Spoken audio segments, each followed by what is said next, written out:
burned for days at a chemical plant.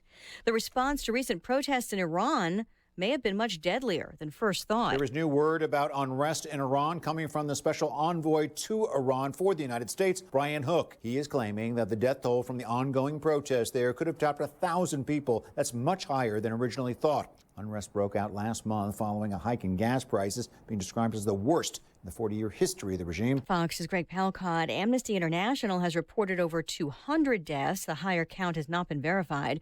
The envoy also says more than 7,000 protesters have been detained. An hour to the close on Wall Street, stocks remain mixed. The Dow turning higher. It's now up 15 points. Elisa Brady. This is Fox News.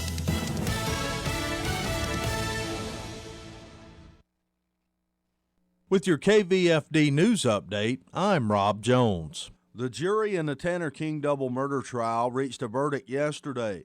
The Story County-based jury found King guilty on 2 counts of first-degree murder. The charges stemmed from the October 2018 shooting deaths of brothers L. Dominic and Marion Rhodes here in Fort Dodge. The jury deliberated 14 hours before reaching the verdict.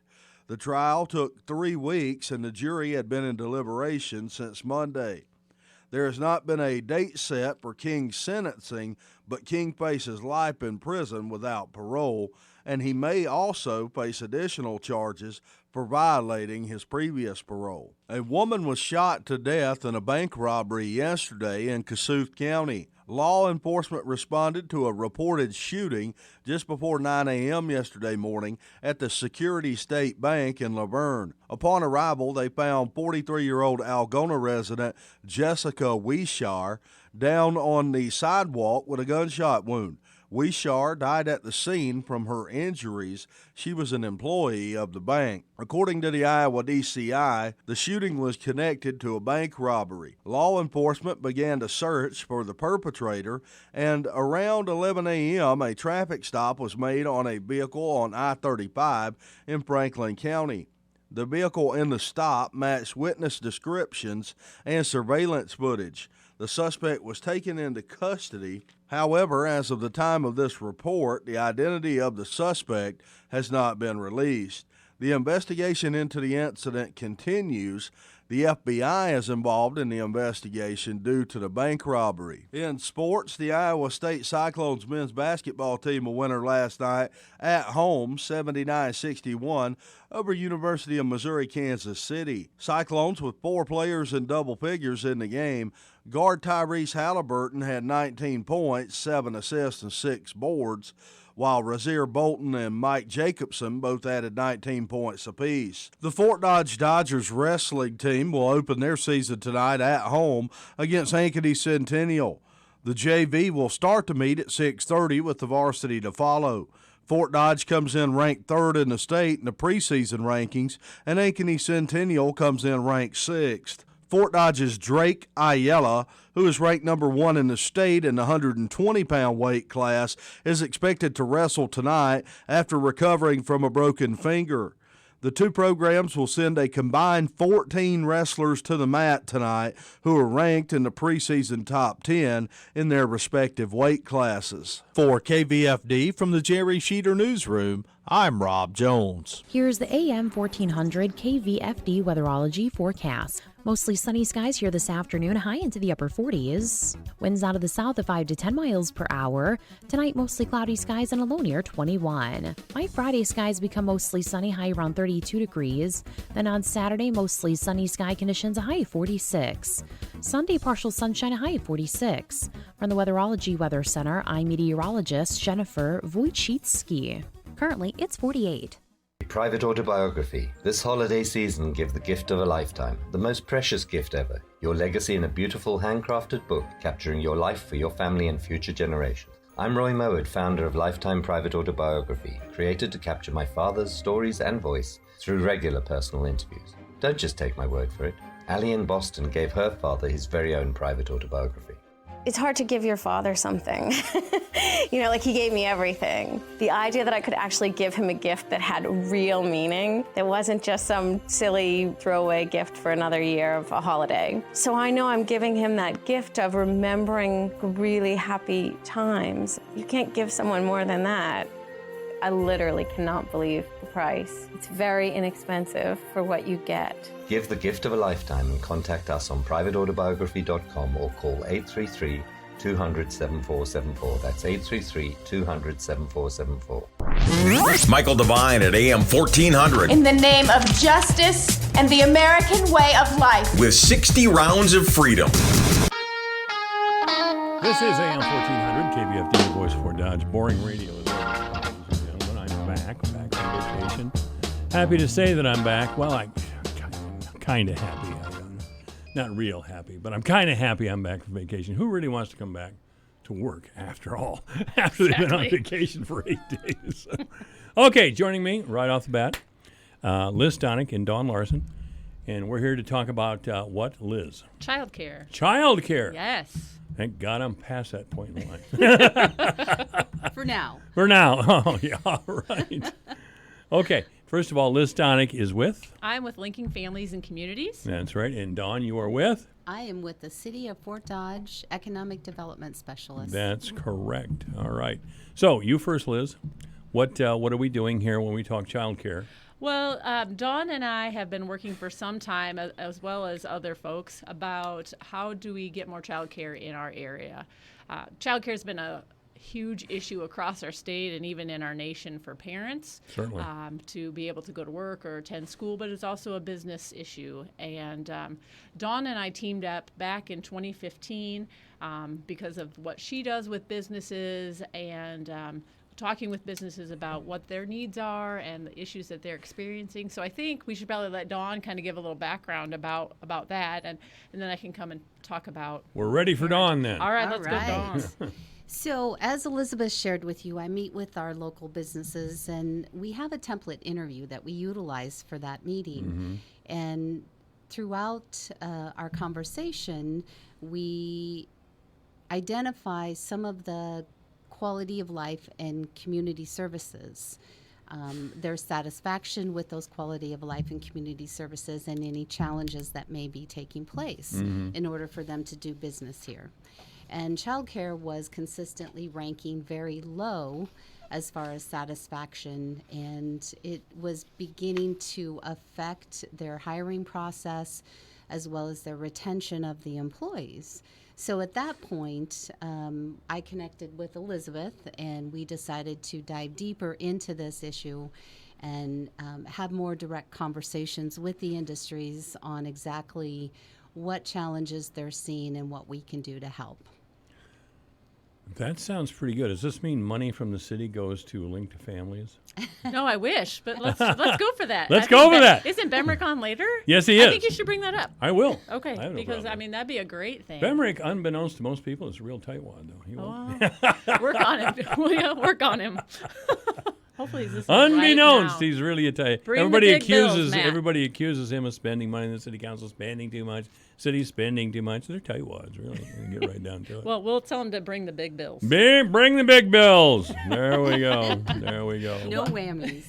So childcare has been an issue for a long time, but it's gotten a lot worse because of some federal mandates.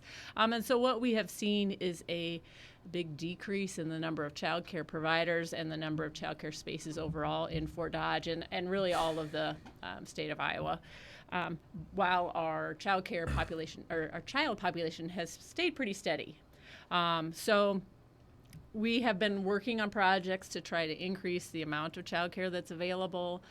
Linking Families and Communities has done that forever. I've been here 20 years, and we've been working You've on been that there forever. that long? Yeah.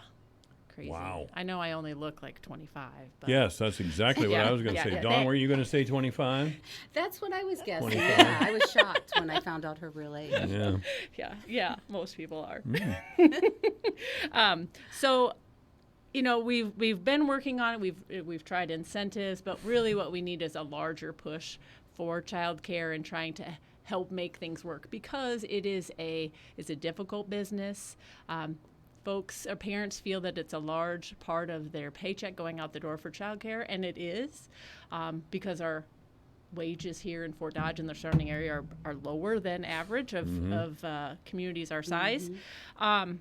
So it's a big financial burden on families, and yet the child care workers in a center don't make very much. I mean, starting wage might be minimum wage, and they may make up to like $8.50, $9 an hour, and they have no benefits. So there's constant turnover within the child care provider pool, which makes it difficult to meet the expectations not only of registration, but also doing good things for kids.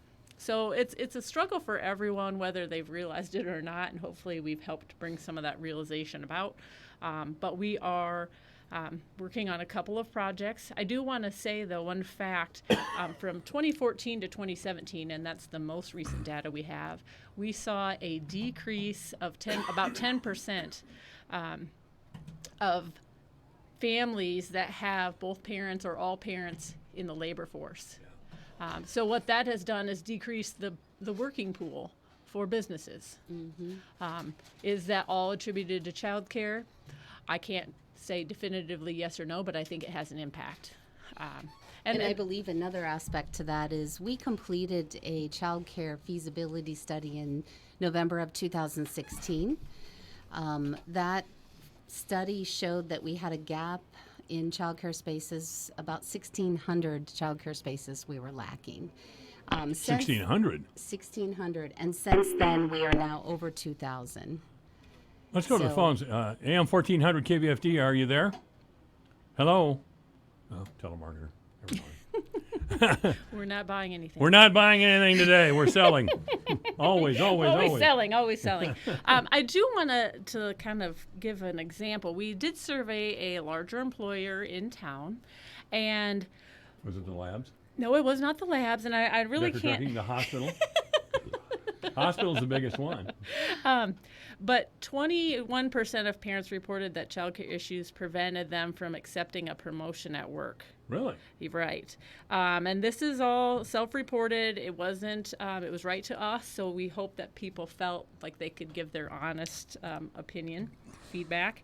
98.2% of employees with children under the age of 12 said that they had child care challenges, and other things that they experienced was that the cost was too expensive for child care. 61% said that. It was hard to find a trusted child care provider. That's 60%.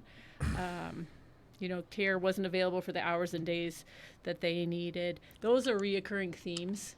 That's just one concrete example, and national data says those same types of things. But I wanted to share that we are seeing that here in our community by larger employers. Our guests are Liz Stonick and Dawn Larson, so I guess we've laid out the problem here, Dawn. So I guess what needs to be done is you need to open a really big child care center in the old McGregor Furniture Building or something. There you go. And go. I heard that you were going to be our director. You heard that wrong. The problems with things like that, and we are working on a couple of things. We're trying to help Community Early Childhood Center expand there on the south side.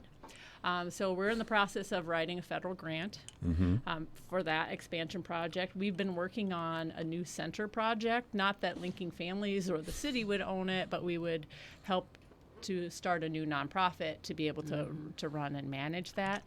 The problem is there are existing buildings like McGregor's, but they don't meet the requirements of child care. In the long run, it could cost more to develop an existing building than to build new. There's a lot of things that even schools don't have to do that child care does. The ratios of staff to children are much lower. A kindergarten teacher can have 20 plus kids in her classroom. If you're a person in an infant room, there needs to be one staff for every 4 infants.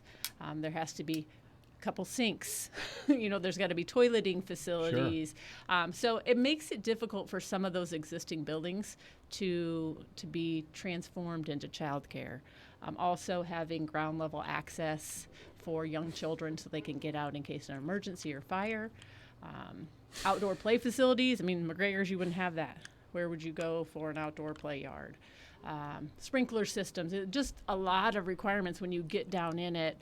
It's so complicated, and then the financing is complicated too. I was going to say, you guys are making it pretty tough here. Well, we haven't made it tough. It's the existing rules, and there's just not a lot of money out there for childcare. Yeah.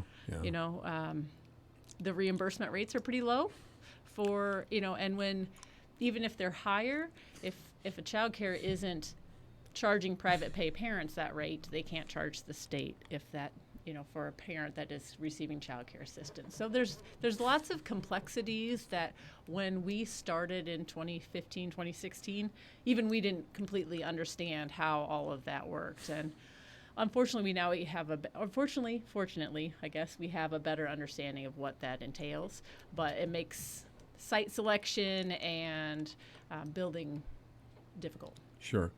I don't imagine child care workers in Iowa have to be licensed, do they? They don't. If you can be a home provider and care for 5 or less children and not be registered. 4 or 5 children, did you say? Or less, yes. And that includes your own children. So if you have more than 5, what sort of training do you need? Registered. Registered? Yes. But that doesn't require training, I take it. Yes, it does. Oh, and it so does. now that federal mandate that I talked about, they require like first aid, mandatory reporting, training for that provider. So many hours, I believe it's 12 hours the first year. They're now required to do a home inspection, which wasn't part of it before, and then required annual inspections. Okay. So it has gotten more rigorous, and that's a good thing because that helps, some confidence of keeping kids safe. But it is a scary thing, and it was a big shift in childcare from then to now. Which contributed to some of the decrease in right, and we did see childcare people opportunities. leave, because I don't want anybody in my house. Yeah. No one's. I've been doing this for 25 years. You're not going to come in and tell me how to do this better, different, or I'm going to retire if that's the case. I mean, and there's lots of folks that, just don't want anyone in their business. Yeah, that's right. That's right. And that's fine. But then if you're providing child care, you need to have less than 5 kids. I would think so, yeah. Mm-hmm. There were child care providers that had 25 or 30, and they were completely unregistered, unlicensed, nothing back when my son was little. Mm-hmm. And that got to be a little tricky for me at times. Right. And, well, you just can't care for that many kids. No, you can't really. Appropriately. I mean, No. and give them all the things that they need. That's right. Not just nutrition and toileting Little or changing attention. the diaper, but attention and promoting early learning and positive behavior and all those things that kids need and research has shown they need, so they're ready for school, and that ultimately they are productive citizens as adults. Well, there was a couple of ugly stories out of Des Moines recently where the child care provider was making drug deals. Yes, I heard about that. Good And afternoon. guns. You're on the air in KVFD. Hello. Are you a telemarketer? Get off my phone. I was so excited to have a call. An actual call, yeah. I know, like somebody's listening and interested.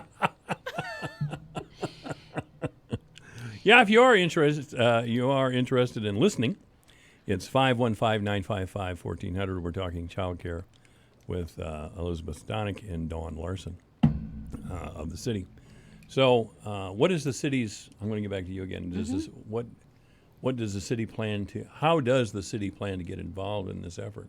So as Elizabeth shared with you, we've got 2 projects that we're currently working on. We thought that, first of all, we would approach all the local child care centers to see if any of them would be interested in expanding. That's kind of a quick fix, so to speak, to help remedy some of the child care gaps. So we did connect with Child Care Early Learning Center over on the south side of Fort Dodge, and they are interested in expanding. Their expansion project is still moving forward. We did submit the city will be submitting a community development block grant request or application for this project. And we're hoping that we can maybe move forward with that expansion in the spring of 2020. Okay. That works for me. Yeah. I love the way she says Elizabeth, don't you? I do. Every time she says it, I look around. Oh, you mean Showbiz Liz over here? Yeah, there we go. I got my jazz hands. There you got it. You got it going on. Yeah, so that project would increase childcare at community by 56 childcare spaces. So that's a good addition. I mean, it doesn't solve the whole problem, obviously, but they have the space. They also have a waiting list of about 65 kids right now, and that's not unusual in the centers in town. They've got waiting lists over a year. So it makes it difficult for someone who is searching for childcare, and they know that those centers are good, but they're waiting. So what are they doing in the meantime? Maybe they're relying on friends and family. Maybe they found another childcare home or center, but it's not their ideal. We asked on our Facebook page, tell us about your childcare struggles or challenges. And some people would put things on there, or some people would message me, and I had a few message and say, hey, I didn't want to put this on here, but I've got my kids in a place that I don't really want. I don't feel safe. Right. There's a lot of that around. Right. And so those folks, not only are they worried about it, there could potentially be something happening, but they're not productive at work either. They're constantly worried about their kid, or, checking in, or so that's not a good environment for that child, for that parent, or really for the business when it comes down to, brass tacks. Their bottom line is affected by child care, and parents that are distracted at work or not working due to This is kind of a big deal in our town and in the world, that adequate child care, nobody can find it. As you say, there's people very uncomfortable when they have their child now. Don't we need some sort of licensing procedure? Shall I bring in Ann Meyer and Tim Cranbrink and they are the Scrapster from Sac City? Or they from are Northwest very aware. Ann is been working on a child care committee in the off season of the legislative session. I believe that they're meeting this next week. And I've had conversations with both her and Senator Cranbrink about child care, and Scrapster too. But they are working on it. Now, what will come of that this year, I'm not quite sure, but I think we'll see some legislation to that effect. The Scrapster is usually concerned about pigs. Do you know anybody like that? I do happen to know a couple people like that. I think I might be, related. Pretty closely related. I don't know about you two, but I came out of the house this morning, and I could swell I could swear the Hormel plant was down over the hill again. You could smell the money? No, I could smell that money, yeah. That's exactly right. That's exactly right. Yeah. So what if somebody wanted to get into the child care business? Have them reach out to me. We have child care consultants and nurse consultants that will help walk them through that registration process, let them know what they need to do, and kind of hold their hand through that process. So if folks are interested in becoming a child care provider, let them, contact me, please, at Linking Families and Communities. So if you want to hold hands with Liz, there you go. Yeah, there's some potential seed funds. We have, incentives to help people along the way improve their quality, get registered. So, just have them contact me. Okay. That would be great. And how did they do that, Miss Liz? They can call me at 955-5437. That's 955-KIDS. Oh, okay. See what I did there? There you go. That was neat. Yeah. Or they can go on to our website, linking-families.com, and get my contact information there. Okay. Great. Yeah. Liz Stonick, Don Larson have been here. Dawn, do we have a closing thought? We do. So stay tuned for more information on the second part of our child care initiative. You're such a tease. Yes. We were waiting till the very end to throw this it comes out with there. City employment, I think. Is that what it is? Yeah. Aren't they all? Can't Well, tell you this now, but down the road we should be able to tell you. Take that back. I'm kidding. So we are also hoping to build a new child care center. We are anticipating that this new center would accommodate probably about 134 is what we have a model for now. 134. Yeah. And there's still, how much need did you say? 1,600? Over 2,000. Over now. Yeah, we have a lot of need. Yeah. Wow. The problem is with childcare is that making things cash flow, and we learned that hard and fast when we went through our needs assessment. Because of the amount of staff, and when you get to a certain staffing level, you have to provide benefits. And how many employees do you have to have before? oh gosh, you'd have to ask me that. It's like almost 50, if I remember correctly. 50 people for daycare? Well, for any, that's the yeah, right, rule. yeah. Well, I think most daycares could probably stay into that number. Right. So that's why, I had a vision of, 250, 300 for a child care center. But when you look at all those variables, it just doesn't work. So we found that the sweet spot for it to work was about 134 children. Okay. To make it financially, to cash flow financially. Well, that's a lot, you know that? Mm-hmm. That's a lot. Well, and that really doesn't cash flow immediately. Yeah. Within 2 years. Yeah. But, but the building has to be paid for. So there's lots of things that go into it. It's very hard. And that's why we are in the position that we're in as a country and as a state and as a county. Well, and again, to really take a hard look at the impact of childcare. I mean, these children are our future. Most of these children will probably stay in Fort Dodge or near Fort Dodge, so they are our future. Statistics show that a child's cognitive ability, 82%, is that correct? 90% of a child's brain is formed in the first 5 years. Yeah. So it's pretty vital to have that good quality childcare for them as they're growing up. For the sustainability of our community. Well, for the well-being of the child and the parents and everybody. Mm-hmm. All right. Liz Donick, Don Larson, thank you. Thank you. This is AM 1400 KVFD, the voice of Fort Dodge. Michael Devine, the Doctor of Truth. Does anyone have anything they'd like to confess? At AM 1400 KVFD. All right, it's 2:31 at AM 1400 KVFD, the voice of Fort Dodge. David Osterberg of the Iowa Policy Project will be with us right after the news. The intervention continues.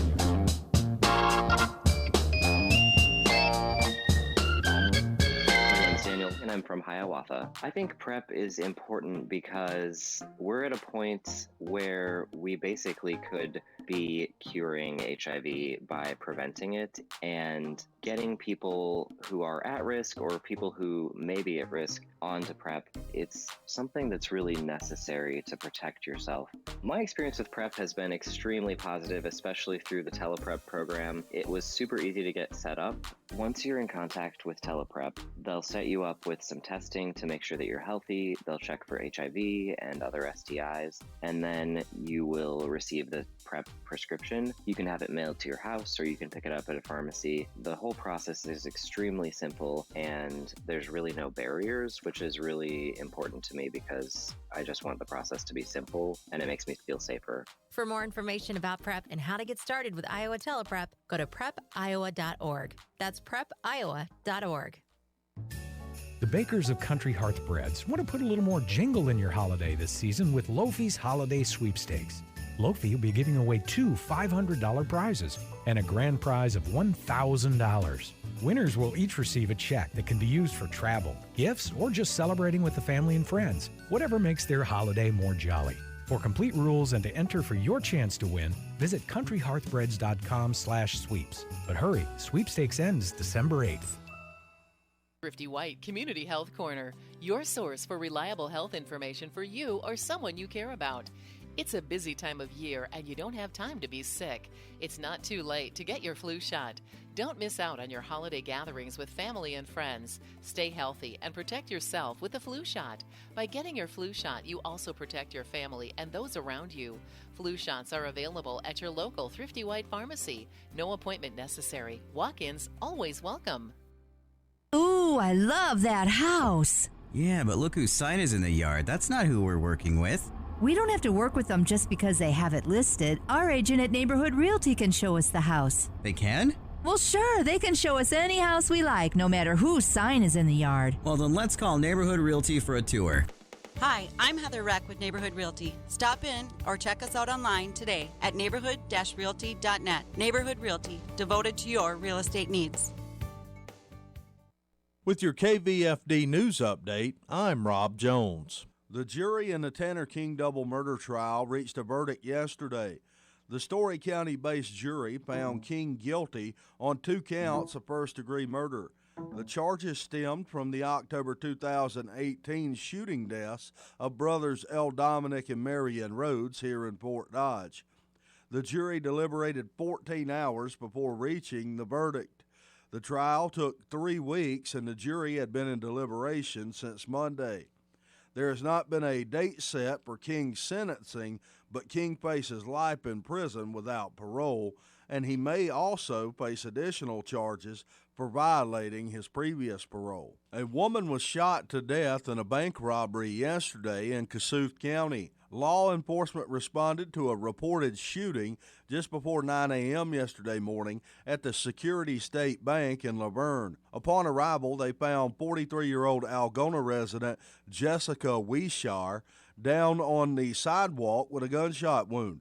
Wishar died at the scene from her injuries. She was an employee of the bank. According to the Iowa DCI, the shooting was connected to a bank robbery. Law enforcement began to search for the perpetrator, and around 11 a.m., a traffic stop was made on a vehicle on I-35 in Franklin County. The vehicle in the stop matched witness descriptions and surveillance footage. The suspect was taken into custody. However, as of the time of this report, the identity of the suspect has not been released. The investigation into the incident continues. The FBI is involved in the investigation due to the bank robbery. In sports, the Iowa State Cyclones men's basketball team a winner last night at home, 79-61, over University of Missouri, Kansas City. Cyclones with 4 players in double figures in the game. Guard Tyrese Halliburton had 19 points, 7 assists, and 6 boards, while Razir Bolton and Mike Jacobson both added 19 points apiece. The Fort Dodge Dodgers wrestling team will open their season tonight at home against Ankeny Centennial. The JV will start to meet at 6:30 with the varsity to follow. Fort Dodge comes in ranked 3rd in the state in the preseason rankings, and Ankeny Centennial comes in ranked 6th. Fort Dodge's Drake Ayala, who is ranked number 1 in the state in the 120-pound weight class, is expected to wrestle tonight after recovering from a broken finger. The two programs will send a combined 14 wrestlers to the mat tonight who are ranked in the preseason top 10 in their respective weight classes. For KVFD from the Jerry Sheeter Newsroom, I'm Rob Jones. Here's a look at how the markets closed today. December corn down 3 1/4 at 365 1/2. March down 1 3/4 at 376 3/4. May corn down 2 at 382 1/2. July down 2 1/4 cents at 387. January soybeans up 6 1/4 at 884 1/4. March up 6 1/4 at 898 3/4. May up 6 1/2 at 913 1/2. July beans up 6 3/4 at 926 3/4. December wheat closed down 3 cents at 532. Soybean meal up $4.90 a ton at $299.50. December live cattle up 47 cents at $119.92. February up 42 at $124.60. January feeders down 32 cents at $140.55. March down 27 at $141.15. December lean hogs down 30 cents at $61.57. February down 85 at $67.57. I'm Dwayne Murley. This is AM 1400, KVFD, the voice for Dodge 237. Obituaries this hour brought to you by Gunderson Funeral and Cremation Services at 1615 North 15th Street, Fort Dodge. You may contact Gunderson Funeral and Cremation Services by calling 515-576-7128 or online at www.gundersonfuneralhome.com. Harold Frentress has died. Mr. Harold J. Frentress, 76 years old, of Fort Dodge, died on December 3rd. There will be a gathering of family and friends, and that'll take place tomorrow from 9:30 until the time of service at Corpus Christi Catholic Church here in town. Mass of Christian burial will be at 11 o'clock Friday at the church. Obituaries this hour brought to you by Gunderson Funeral Home and Cremation Services at 1615 North 15th Street, Fort Dodge. You may contact Gunderson Funeral Home and Cremation Services by calling 515-576-7128 or online at www.gundersonfuneralhome.com. This is AM 1400 KVFD, the voice of Fort Dodge. Ride the bus with the Dart and Midas Transit. To get around town this winter in the sunshine or the snow, it's easiest with just a phone call to DART. They'll take you around Fort Dodge, to the hospital, the college, downtown, and to the mall. Wherever you're going in Fort Dodge, DART will get you there. Call 800-BUS-RIDE. Put their number in your phone now. 800-BUS-RIDE. DART, your Jefferson Lines connection, helping you get where you need to go this winter. Our job here's getting you there. Ride the bus. Michael Devine at AM 1400 In the name of justice and the American way of life. with 60 rounds of freedom. There we go at all times. AM 1400, KVFD, the voice of Fort Dodge, joining me now. And I should have got I should have got out that old Beatles song, "Here Comes the Sun," because we have David Osterberg with us today from the Iowa Policy Project to talk about the sun. But the sun, yes, right. we like the sun, right? I like it. It's shining today, which is a big relief. I thought we were going to have winter starting in mid-October, and we'd never get any relief. But happily, I was wrong. Yeah, well. Happily, I was wrong. The Iowa Policy Project is a research-backed organization located in Iowa City that they hope their, again, research-backed information will affect public policy. David and I, of course, have been going on here 10 or 11 years now with our frustration that it never seems to make any difference. But we'll press on anyway. We will press on, David. So you wanted to talk solar power today. Yes, I did. Well, what I want to talk about is interesting. It's not so much solar power as utilizing that. Electric vehicles are coming. I think we all see that. I mean, General Motors, they closed that Lordstown plant in Ohio, and now they and another company are opening up a plant right nearby to make batteries for solar car or for electric cars. So it's coming.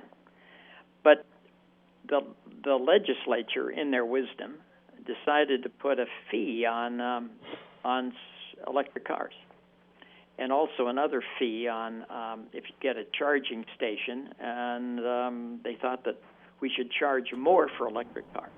Well, they're worried about the road fund. That's right. They're worried about the road fund. And but it seems like there might be better ways of handling that. When you think about it, we use taxes to try to encourage some things and discourage some things. You put a tax on something, it certainly is going to discourage it. And what was given to me is what I heard was that what happens when a farmer goes to buy feed for his cattle, you don't pay any sales tax at all. Right. It's it's something like you'd expect to pay sales tax on it, and you don't because we want to encourage that kind of cattle raising. Well, they don't pay a lot in land tax either in the farmland that they have. Yeah, right. So I mean, but the point is, and all of that generally says, this economy of the state's going to be better if farmers are doing better. So Yeah, let's do something about that. But we don't think about it the same way when it comes to these electric vehicles, even though we ought to be doing that, even though if we do, more electric vehicles is going to help the whole question of climate change, which is going to make our, fewer of these gigantic floods happen all the time. There's some real good reasons not to do this. And then the last piece, and this is kind of interesting, where are you going to be getting a lot of that electric, good, clean electric power in the future? It's going to be from farmland because there's only so much room on our roofs, and a lot of our roofs aren't pointed the right way, or they have trees like my little solar unit does. It's my neighbor's trees, so I'm not going to, if I were tempted to cut them down, I can't. But a lot of that new electricity from clean sources is going to come not from just wind, but wind and solar. So actually, we ought to be encouraging electric vehicles in order to help farmers. See that logic? I see the logic, yes. Climate change really hasn't had that big a breakthrough yet, despite your best effort and the best efforts of many. By that I mean it's not seen in the same way that you see it as a mortal threat. Right, although it is now one in Lynn County. It is one in Lynn County, right? Lynn County. So we generally, you were about to say the People's Republic of Johnson County. I was just about to, but I know you live in Lynn County. I live in Lynn County, and my Board of Supervisors just declared a climate emergency. They just declared a climate emergency? They did. What was their statement? Oh, it says that climate change is coming at us. We better. What's that, David? That climate change is coming hard at us. We better do something about it, and we're going to be better. That's what they said. Well, I'm glad. No. These are elected supervisors. They have to run for election on that kind of stuff. Well, that'll be interesting to see what happens. So they're actually ahead of the People's Republic. They are. Wow. They are. Well, the city has declared a climate emergency, 6 months ago, but not the county yet, as far as I know. The city has, but Cedar Rapids has. And Cedar, the entire Lynn County has, in the sense that supervisors made the statement and passed a resolution. Okay. And opened a new building, which was just really energy efficient, and that's the kind of stuff you need to be doing if you're taking it seriously. I would have thought Johnson County would have passed a resolution much stronger, banning cars from the county, for example, clothing optional areas of town, and the usual Iowa City stuff, The usual. Yeah, no. But so my point is, you have other counties are now beginning to recognize that. One of the solutions still is, and that's why Iowa's so far ahead of most other states with the amount of wind power we have and the amount of biofuels we have. Is the government still supporting wind energy or not? It's being phased out. That's what I thought. And this is the last year of the full amount, and now it goes down each year for the next few.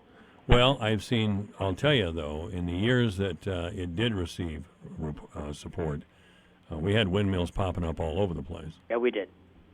And we could use quite a few more. I mean, Mid-Am is committed to quite a few more.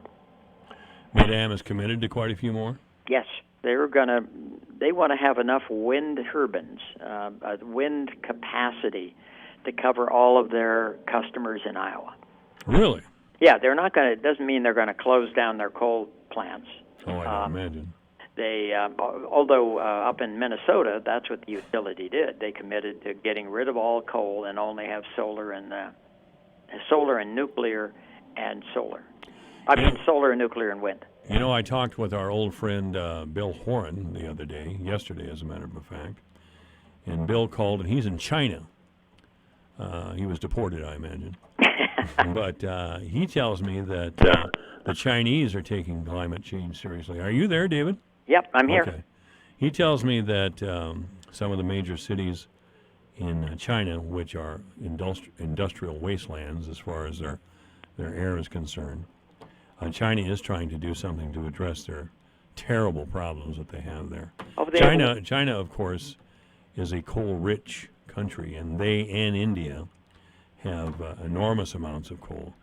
More than that, it's a very dense sort of coal, much more dense than they have in Europe or the United States.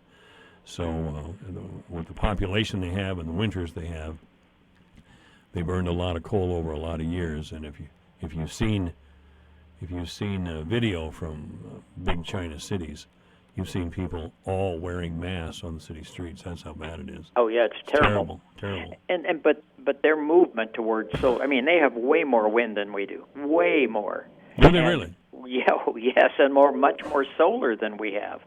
These people say, well, we can't do anything about climate change because the Chinese aren't doing anything. That's not true. Not true at all. Well, you could say their hand was forced, but whatever. Yeah, exactly. And I'm not saying why it is, but they certainly are doing it, and climate change is one of the reasons for doing it, probably along with not poisoning everybody. Those are all good things. They are. And but getting back to this whole issue of how you encourage things and how you discourage things, the tax system can encourage or discourage. And when it comes to solar, these people under the Golden Dome in Des Moines decided that roads are so important that we have to try to limit how much electric vehicles we're going to have. We're going to ask them to pay more. Well, we beat up roads in Iowa, especially this time of year. Oh, I know. But on the other hand, shall I get they've just done this big roundabout, this big area. They've just put a new road all the way around Mount Vernon and Lisbon, and I live in Mount Vernon. Millions of dollars just pretty much wasted. I mean, I would like to take money away from the DOT if they're going to do stupid stuff like that. What did they do? I'm sorry. Well, they first of all, what they did, they put in this roundabout. There was this problem where Highway 1 and Highway 30 come together, and what you got was lined up cars around 4:30, really a traffic jam. They put in a roundabout, and the problem went away. It went away. But now what they've done is by doing this bypass. You okay? Oh, you can hear that? God, I had my microphone turned on. I'm sorry. I had my microphone turned off. Okay. I'm okay. I'm just, that's 40 years of smoking Lucky Strikes. Those were little non-filter killers, I'll tell you. Little suckers. So you go from doing this roundabout, which solved the problem, to do a bypass for millions and millions of dollars. And then, because they have a bypass now, they put in stop-and-go lights, 2 of them, where the bypass comes together on Highway 1. So instead of somebody going from Mount Vernon to the Iowa City, like I do, without a traffic light, all of a sudden now we have 2 more. Because they had to spend millions of dollars of road use tax funds, I don't want to give them more money, really. You don't want to give them anything. Well, I'm just saying they ought to. There's plenty of need, but the need is fixing up the roads we have, for crying out loud, and stop doing these bypasses around towns, which don't help the town either, by the way. Is this in Iowa City, I take it? No, this is in Mount Vernon. This is the People's Republic of Lynn County, remember? Okay. Yeah. All right. We're sticking with... We're staying with Lynn today. Okay. We're staying with Lynn all the way. All right. Well, yeah. So anyway, the point is, if they're so desperate for money in the road use tax funds that they have to start putting a penalty on people with electric cars, then I wish they'd use it for something rather than wasting. That's what I think. And I was a liberal Democrat. Do you remember that there was a cartoon, liberal throwing money at a problem? Right. Here's a guy with a flat tire, and he's throwing quarters at it, right? I like it. Yeah. So I was one of those. I am one of those that, you see a problem, spend some money. But I'll be damned if I'm going to say we need more money to go to the roads when right now they just expand things that don't need to be expanded. Well, some of the cities get some of that money as well to fix the city streets, which is always popular here. Well, it's popular with me, too. But why don't we do that more and bypasses around little towns less? Well, you would think that would be the deal. You would think that would help things. It would, and it would be better economic development than trying to get people as fast to people from here to Nebraska or Illinois faster. I don't know why that helps. Yeah, and I don't know why anybody wants to go to Nebraska. But besides I don't get that. I don't get it at all. Anyway, David Osterberg is our guest. He's with the Iowa Policy Project, and this is AM 1400, KVFD, the voice of Fort Dodge. So make the case for solar. The case for solar is that we can produce more electricity inside the state where the benefits come back to local people, and that we ought to be doing instead of sending money off to Wyoming to dig some more coal, which is then going to cause air pollution and bring on climate change faster. Electric cars are a solution, and we ought to encourage them, not put an extra tax on them when you register them. And that's what they're doing in Iowa. Okay. Yeah, David Osterberg is with us. Jed Burns, my boss, just walked in here. Maybe I'm done. I don't know. Jed, am I fired? No, okay. Well, maybe he came in to see that cough. Okay, came in to see that cough. Yeah, I've been fighting that sucker. The season's changed, and I get a terrible cough. I do, as a matter of fact. I got a fancy goatee now, David. You got to see this sucker. I'll tell you. Not surprisingly, it's white. So, what do we need to do to, one of the things I understand that we need to do to move towards solar and electric cars is to get the price of electric cars to come down. That's right, and that's happening. But you also need to figure out more of these charging stations, and so having more charging stations is a good idea. But the Iowa legislature wants to tax them. That doesn't help. No, it doesn't help. It doesn't help at all. This is AM 1400 KVFD, the voice of Fort Dodge. I'm Michael Devine, and we're having a beautiful day here in Fort Dodge. We've been talking with David Osterberg. Anything else as we close here, David? No, but that sun that's shining outside that we love to see could be generating some electricity, and let's encourage it. I'm ready. I'm ready to do that.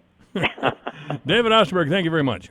Bye-bye. All right, this is AM 1400 KVFD, the voice of Fort Dodge. At Capital One, you can open a new savings account in about 5 minutes and earn 5 times the national average. Banking with Capital One means 5 times the savings to help pay for your perfect honeymoon. Or 5 times the savings toward your family's perfect vacation. Big fan of water rides.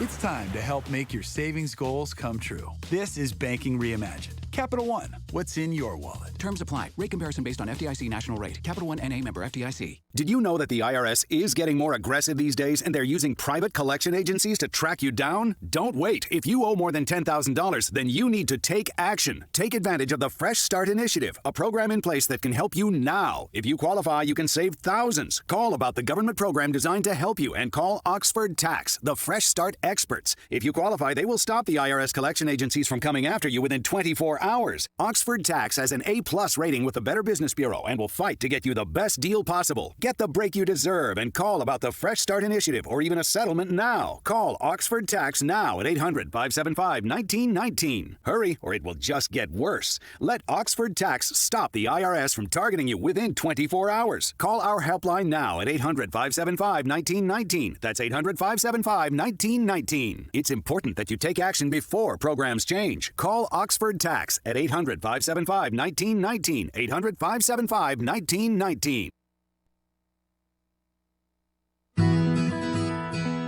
Vegan and veggie burgers that appear to bleed and have a similar texture to beef are growing in popularity, but how healthy are they? I'm Julie Harker with Healthy Living on Brownfield. Although a veggie burger is similar to a beef burger when it comes to calories, it has triple the amount of sodium. An Impossible Burger has 240 calories and 270 milligrams of sodium. It has heme, an iron-containing compound. The Beyond Burger has 270 calories and 380 milligrams of sodium. Kellogg's Morning Star Veggie Burger has 164 calories and 350 milligrams of sodium. A beef burger has 240 calories and 90 milligrams of sodium. The USDA and U.S. Department of Health recommend healthy adults limit their sodium intake to less than 2,300 milligrams. And what about ingredients? Veggie and vegan burgers have a lengthy ingredient list, including soy protein, coconut oil, sunflower oil, methyl cellulose, cellulose from bamboo, potato starch, beet juice extract for color, rolled oats, and more. These options are not necessarily any healthier than a burger made of beef. Beef naturally has heme iron, which is easily absorbed by the body. If you're still looking for a meat-free burger that is less processed than the ones you can buy at the store or at a restaurant, try making them at home or look for options with a shorter ingredient list. I'm Julie Harker with Healthy Living on Brownfield. It's been called the Great Pretender because more than 16 million Americans have the red-faced skin disorder called rosacea, yet most don't know it. Many think the bumps and pimples are a return of teenage acne that will eventually fade. Others think the facial redness is a sunburn that never went away. It can even affect the eyes, causing irritation that could lead to vision loss. Yes, rosacea is the great pretender because it mimics so many other disorders. And without proper therapy, rosacea usually gets worse and can seriously disrupt people's social and professional lives. But it doesn't have to. Over the years, advances in medical care have made the goal of clear skin possible. If you or a loved one has a red face or bumps and pimples that won't go away, see a dermatologist for diagnosis and treatment, or visit the National Rosacea Society at rosacea.org. It's everything digital on the Kim Commando Show every Saturday from 11 to 2 on the voice of Fort Dodge, AM 1400 KVFD, Fort Dodge.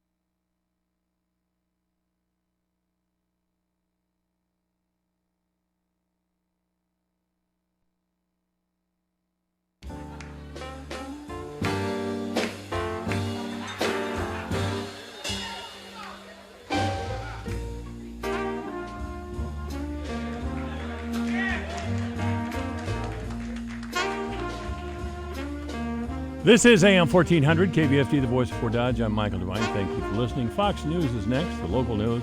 Then we'll be talking to Pastor Austin Hill of First Presbyterian Church. Thank you for listening and Merry Christmas. AM 1400, KVFD.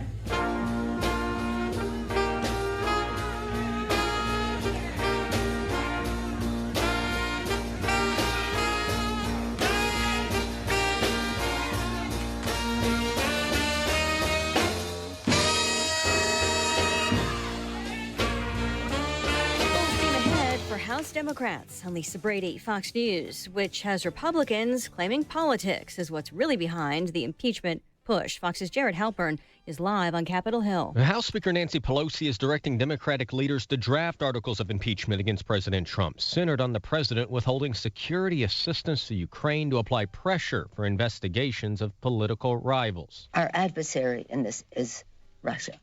All roads lead to Putin. Understand that. Republicans say the speaker is not responding to facts. It's not a day that history will be proud of. It's not a day I hope America ever repeats. House Republican leader Kevin McCarthy, the House Judiciary Committee is scheduled to meet early next week to receive an Intelligence Committee report detailing conclusions of the impeachment inquiry. Lisa. Thanks, Jared. Well, President Trump again calling the probe a hoax when asked by a reporter today if he's concerned about his legacy. Former New York City mayor and new presidential candidate Michael Bloomberg holding a town hall event on gun violence. For me, leadership isn't about shaking your fist at the world or putting ideas up on a website. It's about bringing people together to solve problems and get results. And that's what I want to do as president. Bloomberg says he would declare gun violence a national public health emergency, close loopholes in gun laws, and require a permit and background check before a gun is purchased. He's meeting with families and survivors of mass shootings, and he's speaking in Aurora, Colorado, where 12 people were shot and killed, dozens injured in a movie theater 7 years ago. Stocks finished higher, the Dow up about 29 points at the closing bell after being down for much of the day. The world's on the verge of a new biggest IPO. Saudi Arabia's state-owned oil company Aramco setting a share price that would value the company at $1.7 trillion. America's listening. Fox News. It's the Built for the Holiday sales event at Ford. It's a big deal, and we're busy making preparations to get you the best deals of the year. Because unlike Santa's presents, ours just don't magically appear. At Ford, ours are built in real factories, where pickup trucks come with best-in-class payload, where SUVs are built with available features like terrain management and driver assist technologies, and where you can get 20% estimated savings on select Ford SUVs and trucks. You don't have to write Santa a letter to get these presents, naughty or nice. Just come see your Ford dealer during our holiday sales event. Best-in-class payload when properly configured. Class is light-duty pickups under 8,500 pounds GVWR based on Ford segmentation. Eligible on select 2019 model year vehicles. Vehicle must have arrived at dealer at least 61 days prior to the sale date. Estimated savings include an average dealer discount based on a sales survey of average discounts offered by Ford dealers nationally. Discount may vary. Dealer determines price. For all offers, take new retail delivery from an authorized Ford dealer stock by 1/2/2020. See participating dealer for complete details.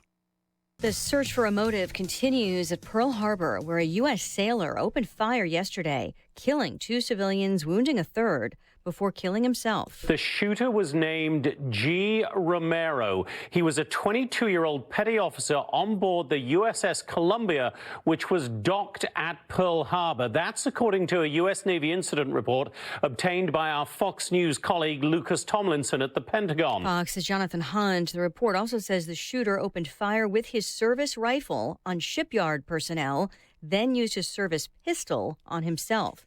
Navy officials say they do not know yet if it was a targeted shooting or a random act. A major roundup of gang leaders announced by federal prosecutors in Massachusetts. Dozens of members of the Latin Kings gang from the Boston area and the eastern U.S. face drug, gun, and racketeering charges. A number of search warrants are also being executed. The arrests are the result of a 5-year investigation. U.S. Attorney Andrew Lelling says so far they've seized weapons and other assets, including an MP5 submachine gun, an AR-15, and a MAC-10. 6 cars, 6 motorcycles, 3 jet skis, and an ATV. Drugs and cash were also found. Arrests of Latin Kings leaders were also carried out in Connecticut, Rhode Island, and New Jersey. Gernal Scott, Fox News. Protests over pension reform turned violent in France. It comes as the country has ground to a halt in one of the biggest strikes France has seen for decades. French rail workers, air traffic controllers, teachers, firemen, policemen, and other public sector staff staged walkouts and took to the streets, angry at proposed changes to the generous pension system. 70% of schools are closed, 90% of high-speed trains cancelled. Fox's Benjamin Hall. Those protests also shutting down the Eiffel Tower. I'm Lisa Brady. This is Fox News.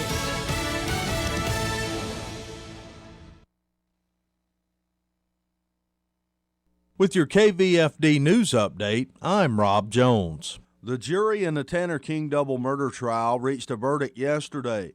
The Story County-based jury found King guilty on 2 counts of first-degree murder. The charges stemmed from the October 2018 shooting deaths of brothers L. Dominic and Marion Rhodes here in Fort Dodge. The jury deliberated 14 hours before reaching the verdict. The trial took 3 weeks, and the jury had been in deliberation since Monday.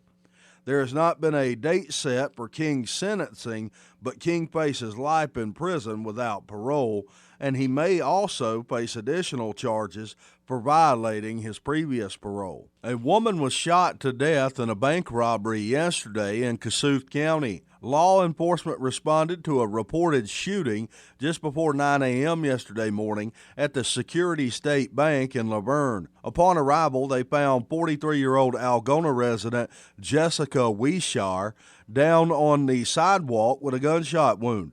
Wishar died at the scene from her injuries. She was an employee of the bank. According to the Iowa DCI, the shooting was connected to a bank robbery. Law enforcement began to search for the perpetrator, and around 11 a.m., a traffic stop was made on a vehicle on I-35 in Franklin County.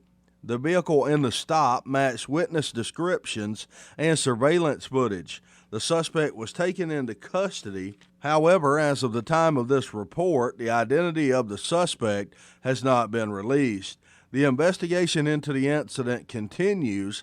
The FBI is involved in the investigation due to the bank robbery. In sports, the Iowa State Cyclones men's basketball team a winner last night at home, 79-61, over University of Missouri-Kansas City. Cyclones with 4 players in double figures in the game. Guard Tyrese Halliburton had 19 points, 7 assists, and 6 boards, while Razir Bolton and Mike Jacobson both added 19 points apiece. The Fort Dodge Dodgers wrestling team will open their season tonight at home against Ankeny Centennial. The JV will start the meet at 6:30 with the varsity to follow. Fort Dodge comes in ranked 3rd in the state in the preseason rankings, and Ankeny Centennial comes in ranked 6th. Fort Dodge's Drake Ayala, who is ranked number 1 in the state in the 120-pound weight class, is expected to wrestle tonight after recovering from a broken finger. The 2 programs will send a combined 14 wrestlers to the mat tonight who are ranked in the preseason top 10 in their respective weight classes. For KVFD from the Jerry Sheeter Newsroom, I'm Rob Jones. Here's the AM 1400 KVFD weatherology forecast. Mainly clear skies this afternoon with daytime highs approaching 48. West winds 5 to 10 miles per hour. Lows around 21. Tonight, overcast. Sunny skies and calm. Tomorrow, highs level off around 32.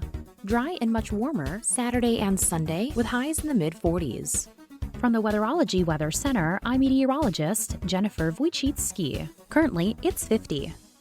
The holidays can be a difficult time of year for those enduring grief. Hi, I'm Keely Gunderson from Gunderson Funeral Home and Cremation Services. You are welcome to join us for a program filled with a message of hope and love, a program dedicated to those who have lost a loved one this past year. A Time for Angels, Service of Remembrance, Sunday, December 8th at 1:30 p.m. at St. Olaf Lutheran Church here in Fort Dodge. For any questions regarding RSVP, please call 576-7128. Michael Devine, the Doctor of Truth. Does anyone have anything they'd like to confess? At AM 1400 KVFD. This is AM 1400 KVFD, the voice of Fort Dodge. I'm Michael Devine, and yes, we're going to tell the truth, make it matter, and we're never going to be boring. I missed out on Pastor Austin Hill of the First Presbyterian Church on Monday because I was vacationing on my couch. So I'm glad to have Pastor Hill here today. How are you, Pastor Hill? I'm doing well. It's good to be here. Well, I'm glad. What is it with you young guys and you cut your hair and then comb it all straight up like that? I don't get it. It's kind of the emo look. It goes back. There's a band, Dashboard Confessional. This guy Chris Carrabba back in like 2002 was really big, and that's kind of the look. It's a Dashboard Confessional. That was the name of his band that he was in. It was really. Like, yeah, it's like the quintessential emo band, he was. Emo band means what? So very emotional lyrics, kind of pining away over lost love. He was a guy who was in a relationship, and his girlfriend cheated on him or something like that, and then so he wrote all these songs about it and played an acoustic guitar and looked cute doing it, and the whole generation loved him for it. So. Yeah, so one of his best songs was "Screaming Infidelities," and this song just about. Oh, I got to hear this guy. Yeah, you should check him out. Screaming Infidelities. Yeah, so overly emotional music and lyrics. That's emo music. I had Ira Shivers in here about 2 weeks ago, and Ira's a black guy who runs a cafe over here. And I wanted to talk to him about the lack of masculinity in white men. Yeah, and you just heard about it right there. There. Now I have an insight into that world. Thank you, Pastor. You've taught me again today. There we go. Pastor Hill and I have been talking about truth, so I thought it would be cool if we talk about lies today. Now, that sounds funny, I know, but lies have a very destructive quality. Yeah. And I think we're catching on to the fact. I don't think there's any doubt, ladies and gentlemen, and please, Trump supporters, don't come out here and burn the building down. But the President of the United States, sometimes, he's full of it. I mean, that's just the way it is. But not to be outdone, the Democrats are right in there with him. I mean, this whole impeachment thing is an embarrassment. It's an absolute embarrassment. It's wasting millions and millions and millions of dollars, and they know that impeachment will not come. But they do it anyway because they believe this will hurt Trump. Some of them are afraid. This is what I really think is going on, and this has been bandied about a lot. This idea has been bandied about. If they don't try to impeach Trump, he'll be reelected. Yeah. And their world will be over. And there's a lot of truth to that. Trump has changed the world in a little bit of a time that he's been in office. By that I mean he's dismissed the press. The press are really hate him because he's a threat to their power and money. And Democrats, of course, look like fools when Trump's talking about them, Well, and we've seen just throughout the last 6 months that even with this large pool of Democratic candidates, there's no clear front runner, and I think that's concerning a lot of Democrats to the point that there is this thought of what if out of this whole pool we don't find someone who seems strong enough and centrist enough to to rally the country and offer a strong counterpoint against Trump. I really think, and Hillary Clinton found this out in 2016, we don't want a centrist candidate. We know where Trump is. He wants to cut food stamps, Medicare, Social Security, the whole thing. See, now this is where I want to push back on that. Is it we as in the media and all the talking heads don't want a centrist candidate? I feel personally like there's this silent majority where many people, Republican and Democrat, who I talk to, look at kind of the craziness of Washington and say, can't we just have someone with good character and moderate opinions who's going to be a team player? And why do we have to choose from one extreme or the other and have this zero-sum game kind of way of doing politics? But it seems like what gets the most attention is the extreme position kind of people. And then if there's more attention, you get more ad revenue, and there's all that financial incentive to get the extremes elevated on both sides. But it feels like the ordinary person, even if we're a Republican or Democrat, we agree on many things. You're one of those Reagan Republican California guys, aren't you? I think probably more than I would realize, yeah. I really want to stay on the topic of truth, though. Sure. The Democrats are lying. Mm-hmm. Trump is lying. Mm-hmm. Everybody lies. Yeah. What can we say about this? Where are the ministers? Where's the church? Well, my first comment would be, can't we do better than this? Yeah. I mean, is this really what we are limited to as a country? And to me, it seems more and more that this whole impeachment process is going how we all assumed it would, that those who are largely a Democrat are in favor of impeaching, and by and large, those who are Republican are not. And then, you go back to 1998 or whenever it was with Clinton, and it was basically the same thing, but the reverse. And in fact, they've even got clips, of Nancy Pelosi from back then saying, how divisive and how awful impeachment is and how it's not good for the country, et cetera, et cetera. And here we are 20 years later, and the tides have turned, and it's the reverse. And the whole thing just makes you wonder, is there anything here going on other than just partisan politics? No. Just a lust for power and money. I just picked up a book, and I'm starting to read it the other day. By the way, I'm still on The Righteous Mind. Mm-hmm. The Red and the Blue by Steve Kornacki, who works for MSNBC, which is a pretty liberal network. Mm-hmm. And I picked it up because he's one of the king of statistics. He really is. Huh. And he really blames the Clintons for the red blue Interesting. split, because they were so, and we forget this, in 1992, their ideas were pretty far out. Mm-hmm. And to many conservatives, to many older traditional people. I wasn't so old then, but I've never forgiven them for lying. I mean, Bill Clinton did not campaign at all, didn't mention one word about NAFTA or gays in the military. Mm-hmm. However, those are the things he pushed in his first 2 years. And by the way, he lost the House and the Senate, House after 40 years. Mm-hmm. So that wasn't good for them, was it? Yeah. But and it was a long slog after that. But he kept at it because he loved to be in the spotlight. Well, I'm very intrigued. I've heard a little bit more about Pete Buttigieg, as he's been rising in the polls, and I've been. He committed a major sin the other day. An old picture of him surfaced. He had a Salvation Army apron on, and he was working a kettle back in South Bend. The gay rights groups jumped all over him because the Salvation Army isn't 100% on board with their agenda. No, they're not going to be on board with your agenda, you blockheads. Yeah. They're a Christian group. Mm-hmm. Well, and I think what's so interesting is one of the accusations that's been leveled against Buttigieg is that you've been going down this path. You've been trying to go for the presidency for quite a long time, and everything you've been doing, even going to the military, was done for this, ultimate career goal in the future. Right. And, of course, I don't know the guy. I don't know his motivations and whatnot. But there's a part of me that longs to have people who want to serve our country and have a sense of duty and a sense of, I feel like this is a position that I could do and I could do it well. And I kind of like that purity to some degree, that someone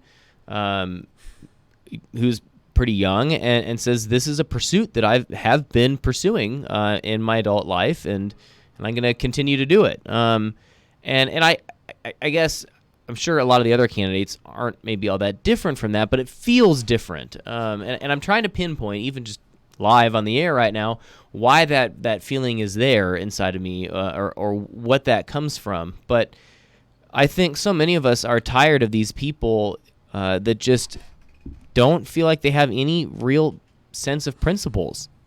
No, they don't. That's the problem. Yeah. That's the problem. That's what I mean. We want change. We don't want somebody who's been there. Mm-hmm. We don't want 78-year-old Joe Biden. For God's sake, will you get off it? Mm-hmm. I mean, the man could have a stroke. Well, but then even Trump was this outsider who's going to come and drain the swamp. And he got elected, didn't he? Yeah, and he got elected for that, but he's got his own set of issues. I mean, I do appreciate that he didn't have this Washington, kind of aura about him, but he came with all sorts of other issues, real character issues, and the truth just seems to be something malleable to him, to be utilized whenever it fits his fancy, and what's been very interesting to me to watch as a lifelong Republican, someone who did not vote for Obama in either election, was how, even though I didn't agree with a lot of his principles, the way that he lived his life, the character that he had during all 8 of those years, was as close to impeccable as we've seen in 35 years of leading this country. And that's not nothing. And in my mind, that has changed my thoughts of him probably more than any policy decision that he's ever made. Really? Yeah.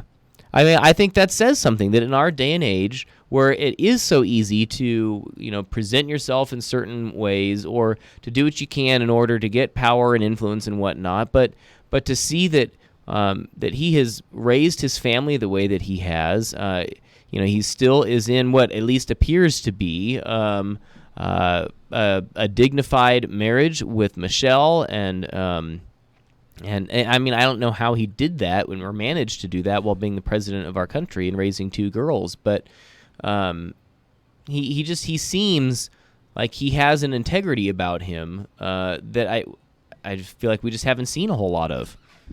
Well, I think that's probably right, but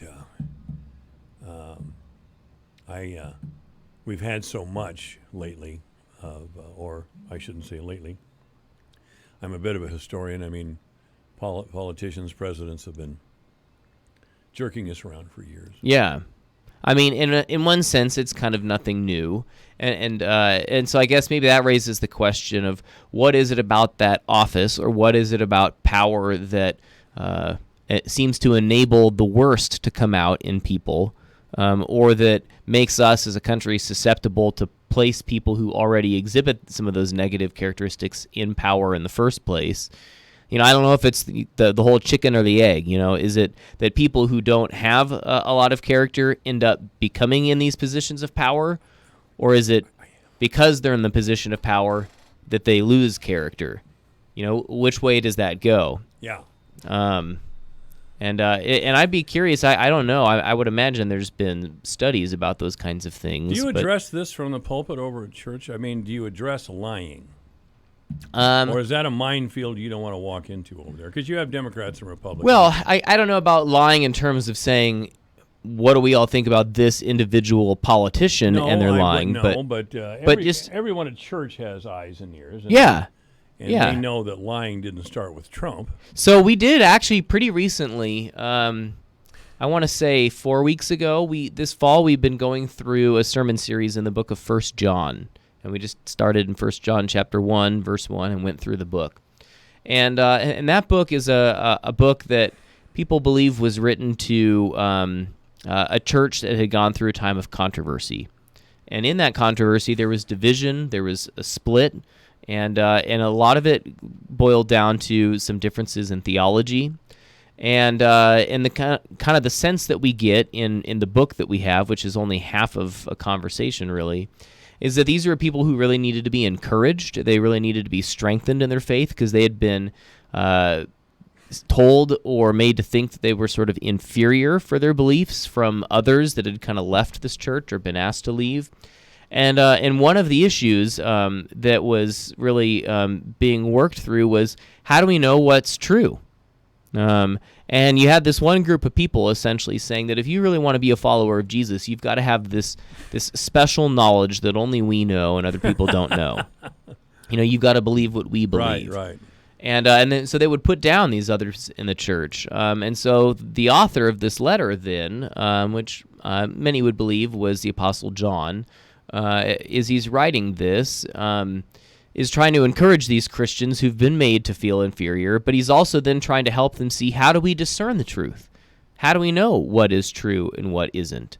So these were questions throughout this whole sermon series that, to be honest, I picked that book of the Bible because we have all of these things going on in the culture around us, and it seems like there's division all around us. So I picked that book of the Bible to study because I thought, here's a group of people who've gone through division, and they're trying to figure out what is true and what isn't. And I think there might be some helpful words that this passage has to say to us as we find ourselves in a maybe similar situation in our day and age today. Jonathan Turley is a well-known law professor at George Washington University. I always thought he was a liberal, frankly. I do. And I still kind of do to this day. But he's been on opinion shows, television shows, radio shows over the many, many, many years. Well, the Republicans called him a day or so ago to give his position on whether or not this impeachment trial, whether there was an actual crime committed. Jonathan Turley, make a long story short, said, no, not really. And he told the Congress, you're abusing your power. If you want to talk about abuse of power, this whole thing is the abuse of your power. What do you suppose happened? Some eloquent voices from the left just went crazy, and they sent a series of vicious emails to the law school dean at George Washington University demanding that he was fired. Here, I'll quote one. Sure. He is defending the indefensible, and I hope that all of the deans at GWU Law and the students will recognize that he is not serving the best interest of our country and is a detriment to the success of your school's future reputation. His actions today were spineless and shameful. It's clear he's clearly a lackey for the Trump administration. Wow. I could tell you, Jonathan Turley is not a lackey for the Trump administration. Well, and that just demonstrates this perilous time that we're in, where if you say something... I really think the church needs to step in here and tell these people to shut their mouths and go to their candidates who profess to be Catholic or Protestant. Like Biden's always talking about being a Catholic. Do you go to school or you go to church, Joe? I didn't notice. Yeah, well, I guess so. I mean, this is where it gets challenging, because what's the venue that the church is doing this, other than, in the actual relationships that we have with one another in our church communities? Yeah. I mean, should I be going on Twitter to say that, or... and I do have a Twitter account. I almost never use it just because I find all of that to be just exhausting. Yeah. Well, there's some older people on there just acting like teenagers. Yeah. Rob Reiner's past 70 years old, for example. He was meathead on All in the Family, and he went on to be a very successful producer and director. He's on there every day, and he's just acting like a juvenile. It's shocking. Well, and I think in some ways, the more we sound off on these things without the context of relationship, I don't know how useful that is. I mean, don't call me a Luddite. I think that's the word for those who hate technology. Like, I've got all the social media platforms, but I don't know how much people's lives are ever really changed in a positive way by any kind of dialogue on social media. You got me, buddy. We're going to have to come back with Pastor Austin Hill. This is AM 1400 KVFD, the voice of Fort Dodge. Michael Devine at AM 1400 KVFD. Do you ever get tired of watching bad things happen to people? Sticking up for you when no one else will. Woo, good. 328, the news is next. Hi, this is Anna Smith, your bilingual real estate agent with Neighborhood Realty. Did you know the average person moves 5 times over their lifetime? If it's moving time for you, Neighborhood Realty is ready to help sell your home quickly and professionally. We know the area, the market, and we have a growing number of agents working as a team to get your home sold. But that isn't what's most important. At Neighborhood Realty, we'll list it, we'll sell it, and you'll move on. Para vender o comprar su casa, llame al 515-576-2102 or visit us at neighborhood-realty.net. I need results, so I choose the one system I trust to take weeds down and keep them down on even my toughest acres. With the Roundup Ready Extend crop system, I get the proven performance of Roundup Ready 2 Xtend soybeans, combined with XtendiMax herbicide with Vapor Grip technology for control of more weeds than any other soybean system. Up to 14 days of soil activity on labeled weeds, and the kind of yield potential that helps keep me in the black. All to deliver my kind of results, season after season. I choose the Roundup Ready Xtend crop system. I choose results. See why the Roundup Ready Xtend crop system continues to be the #1 soybean system planted by farmers when you visit RoundupReadyXtend.com. XtendiMax is a restricted use pesticide. Performance may vary. Always read and follow grain marketing and all other stewardship practices and pesticide label directions. Check local regulations for specific requirements in your state. With your KVFD news update, I'm Rob Jones. The jury in the Tanner King double murder trial reached a verdict yesterday. The Story County-based jury found King guilty on 2 counts of first-degree murder. The charges stemmed from the October 2018 shooting deaths of brothers L. Dominic and Marion Rhodes here in Fort Dodge. The jury deliberated 14 hours before reaching the verdict. The trial took 3 weeks, and the jury had been in deliberation since Monday.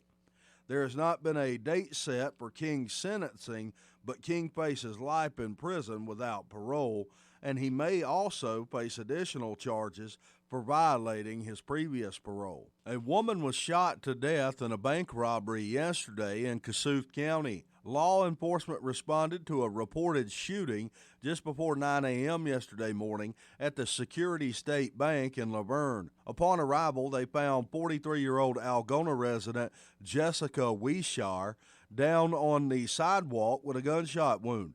Wishar died at the scene from her injuries. She was an employee of the bank. According to the Iowa DCI, the shooting was connected to a bank robbery. Law enforcement began to search for the perpetrator, and around 11 a.m., a traffic stop was made on a vehicle on I-35 in Franklin County. The vehicle in the stop matched witness descriptions and surveillance footage. The suspect was taken into custody. However, as of the time of this report, the identity of the suspect has not been released. The investigation into the incident continues. The FBI is involved in the investigation due to the bank robbery. In sports, the Iowa State Cyclones men's basketball team a winner last night at home, 79-61, over University of Missouri, Kansas City. Cyclones with 4 players in double figures in the game. Guard Tyrese Halliburton had 19 points, 7 assists, and 6 boards, while Razir Bolton and Mike Jacobson both added 19 points apiece. The Fort Dodge Dodgers wrestling team will open their season tonight at home against Ankeny Centennial. The JV will start the meet at 6:30 with the varsity to follow. Fort Dodge comes in ranked 3rd in the state in the preseason rankings, and Ankeny Centennial comes in ranked 6th. Fort Dodge's Drake Ayala, who is ranked number 1 in the state in the 120-pound weight class, is expected to wrestle tonight after recovering from a broken finger. The two programs will send a combined 14 wrestlers to the mat tonight who are ranked in the preseason top 10 in their respective weight classes. For KVFD from the Jerry Sheeter Newsroom, I'm Rob Jones. Here's a look at how the markets closed today. December corn down 3 1/4 at 365 1/2. March down 1 3/4 at 376 3/4. May corn down 2 at 382 1/2. July down 2 1/4 cents at 387. January soybeans up 6 1/4 at 884 1/4. March up 6 1/4 at 898 3/4. May up 6 1/2 at 913 1/2. July beans up 6 3/4 at 926 3/4. December wheat closed down 3 cents at 532.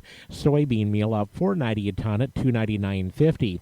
December live cattle up 47 cents at 119.92. February up 42 at 124.60.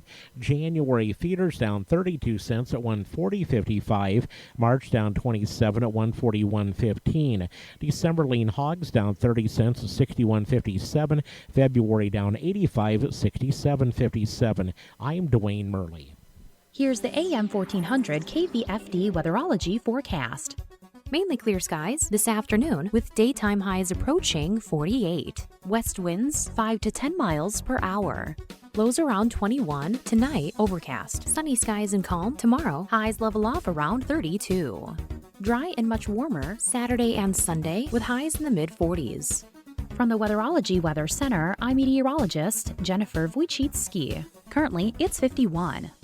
Take the worry out of winter with the Winter Weather Advisor on the Voice of Fort Dodge, AM 1400 KVFD. We'll keep you informed on hazardous driving conditions, delays, cancellations, and closings. The Winter Weather Advisor is brought to you by Superior Siding, experts at siding, roofing, windows, and gutters. Superior Siding, providing you with the service you deserve. For more information, find Superior Siding at superiorsidingwindows.com. Take the worry out of winter with the Winter Weather Advisor on the Voice of Fort Dodge, KVFD. Connect to this radio station from all across the country. Take us to the gym, shopping. How about a road trip? Listen to us now on the free iHeartRadio app. You'll never miss a moment with your favorite radio station. Download the free iHeartRadio app and search for this station so we can go wherever you want us to.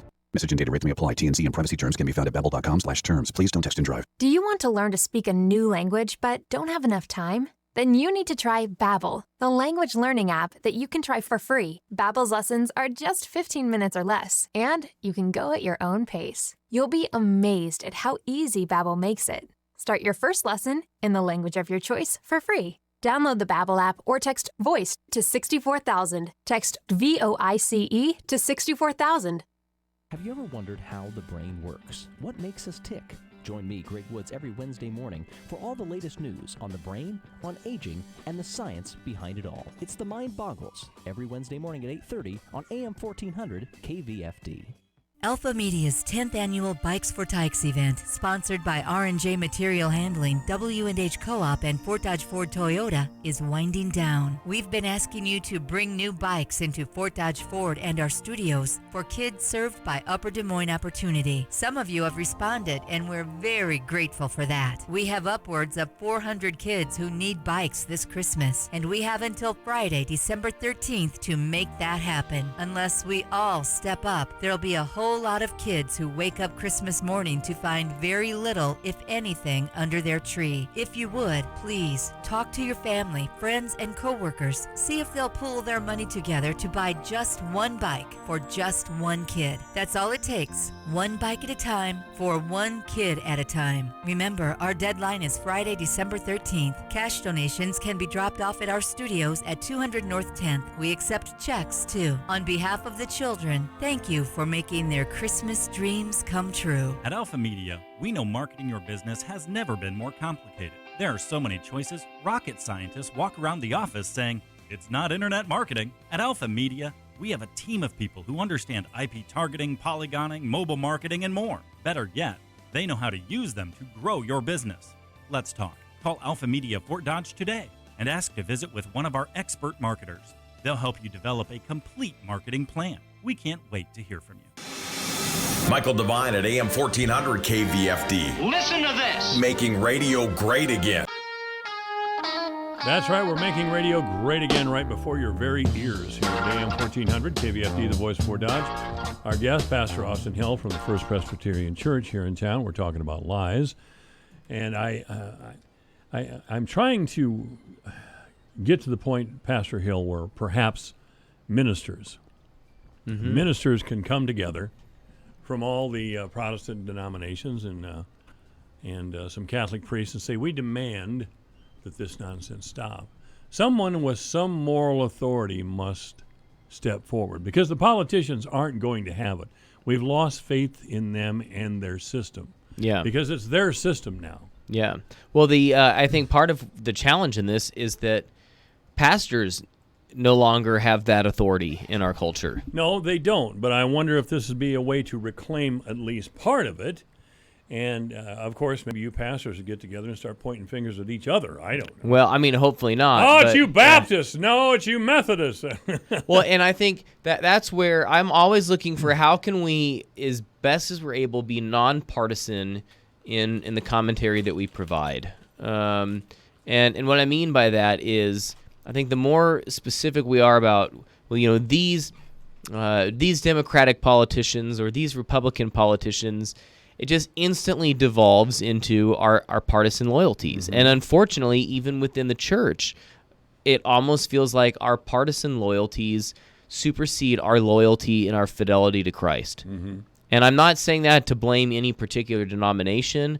I see that in my own family. I see that in my own life. I see that in our church. I see that with pastors who I know. I mean, it's just, I almost think one of the biggest idols of North American Christianity is our politics. And that we, first and foremost, feel loyal to a certain kind of political ideology over and above following With Jesus some Christ. people, I don't. I really don't. I believe in the United States of America and the principles upon which it stands. Mm-hmm. And these clowns, Adam Schiff, Donald Trump, they're unworthy of the country. Mm-hmm. They really are.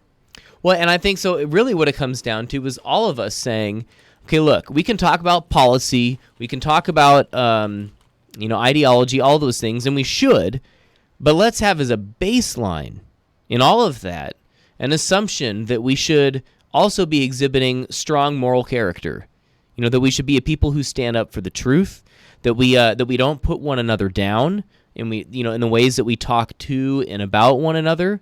That we agree to have difficult conversations even with people that we don't agree with, but that we're not going to resort to name calling. We're not going to call people idiots. We're not going to call people liars, racists, bigots, whatever that is. Well, I'm off the air then. And maybe what I'm talking about sounds Pollyanna, but if you want to talk about what can the church say, I mean, these are the ideals that Christians should be defending. And they're not Republican or Democratic ideals. They are Christian ideals. They're moral ideals that we would treat one another with dignity. I think I said when we started here, what our country wants is change, real change. Mm-hmm. Maybe the Bernie Sanders, Elizabeth Warren type of change. I don't think we need more tax cuts to food stamps or Social Security or Medicare. Uh-huh.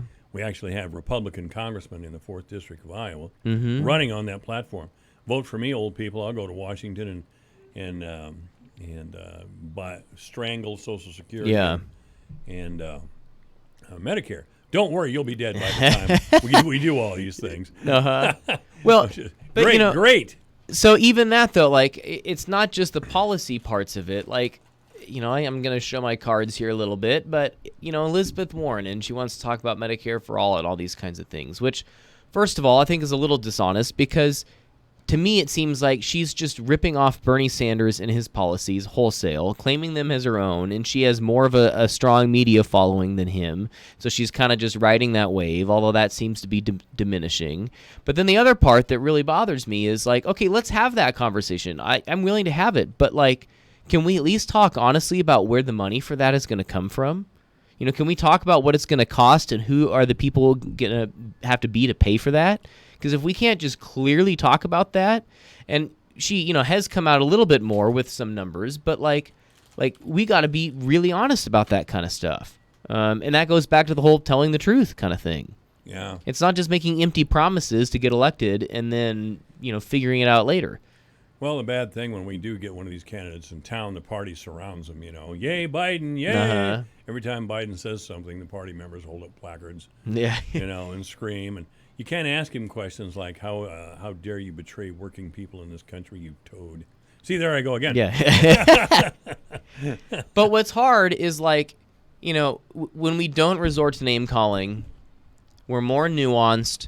Our responses are longer. They have less of an edge. They've got less bite. They're less tweetable. They're less, newsworthy and noteworthy.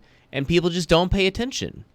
And I'm a victim of this myself. Even just when I get email newsletters in my inbox on my phone every day, there are some that are very thoughtful and wonderfully written newsletters from pastors and theologians, but I just skim right over them and delete them because they've got long paragraphs and my attention span is non-existent. Then other people who can write to my, lack of attention span will write something that doesn't have nearly the depth, but it has 5 bold points, and it says, the 5 truths you need to know today. And I'll read that whole article because, it's just more easily digestible. And I think part of the challenge is that we just don't give ourselves the time for nuance and for engaging one another when there is a lot of variety of opinion. And it's not just this either or black and white. Right.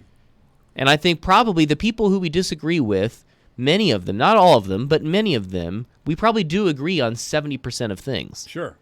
Now, that's an arbitrary number that I said, but we don't ever get to discover that because we only have time or attention for like the hyper partisan 5% on either end that is just so flagrantly diametrically opposed to the other 5% that's what we seem to be arguing about. Well, you forget there's the parties are involved, especially the Democrats.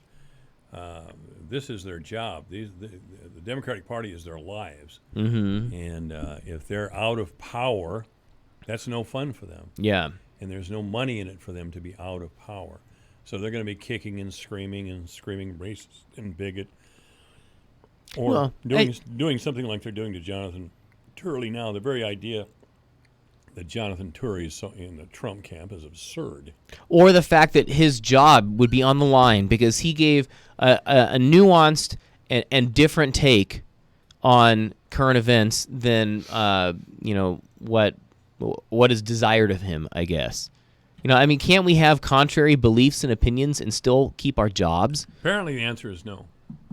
People have been fired for donating to the wrong cause. Oh, yeah, certainly. Or people, you hear more and more about, people's voting history from 10 years ago gets dredged up, and then all of a sudden CEOs lose their jobs because of that. That happened a lot in California. As I pointed out, Pete Buttigieg had an old picture of him resurrected. Yeah. He was helping out the Salvation Army. He was ringing bells for one of their kettles, had on earmuffs in cold weather clothing. Oh, my God, Pete Buttigieg is helping a Christian organization that's not all in on gay marriage or gay rights or Jesus. Well, and it's just like when a man who is openly gay himself isn't that wild? Isn't, a strong enough advocate for a certain political agenda, like, oh, my goodness. Can't we see that this is not going to end well for any of us at this point? That's what struck me as I don't think he publicly announced he was gay at that time, but he was gay. Well, yeah, and he is now, and it's like, can't we have grace for any of us in kind of this ongoing movement that hopefully we are all striving to be better people, and that doesn't mean we get rid of standards or accountability or anything like that, but we also I think we have to just have a little bit more grace for one another on both sides.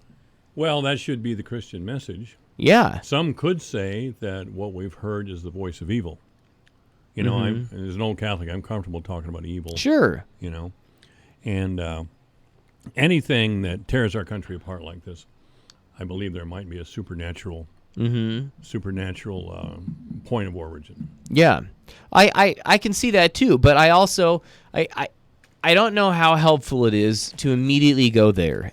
And maybe we don't immediately go there, but in the same way that it feels egregious to say that here's this law professor whose job is at risk because he gave a contrary opinion.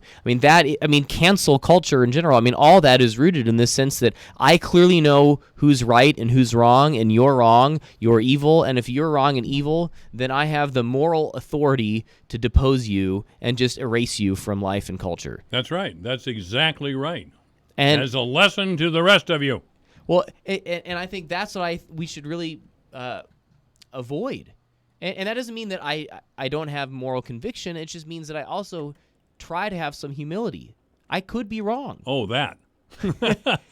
I'm open for you telling me that I'm wrong. Now, maybe don't tell me I'm an idiot for thinking that, but let's talk about things. Hopefully I can be corrected on what I believe. Mm-hmm. And hopefully we all can do that. Hopefully. Christianity is, more than anything, is rooted in humility. Jesus, our ultimate example of the life of a human being, his life was humility. He says, the Son of Man came not to be served, but to serve and give his life as a ransom for many. Or in Philippians 2, it's this famous passage where Paul says we should have the same mindset as Christ, who, though he was equal with God, considered equality with God not something to be used to his own advantage, but rather took on the nature of a servant. That's what we should be striving to do in our conversations with others. Wow, it's weird to think of Jesus as a servant like that, Something pops into my head like Jesus is going to bring us a pizza or something. Yeah. Well, but that's exactly it. He washed his disciples' feet. And he did that on the night that he was betrayed in the Last Supper. That's why he did have these Maundy Thursday services. And think about that. He even washed Judas's feet. Mm-hmm. and he washed Peter's feet. They were even invited to the table at the Last Supper. And now we know the end of the story. We know that Judas ultimately goes on to betray, and in fact already had at that time betrayed Jesus. Yes. We know that Peter later that night is going to deny Christ, and yet Jesus still serves them. I mean, that is the ultimate picture. I mean, Jesus already knows that these men have sinned against him, have sinned against God, and yet he serves them anyway.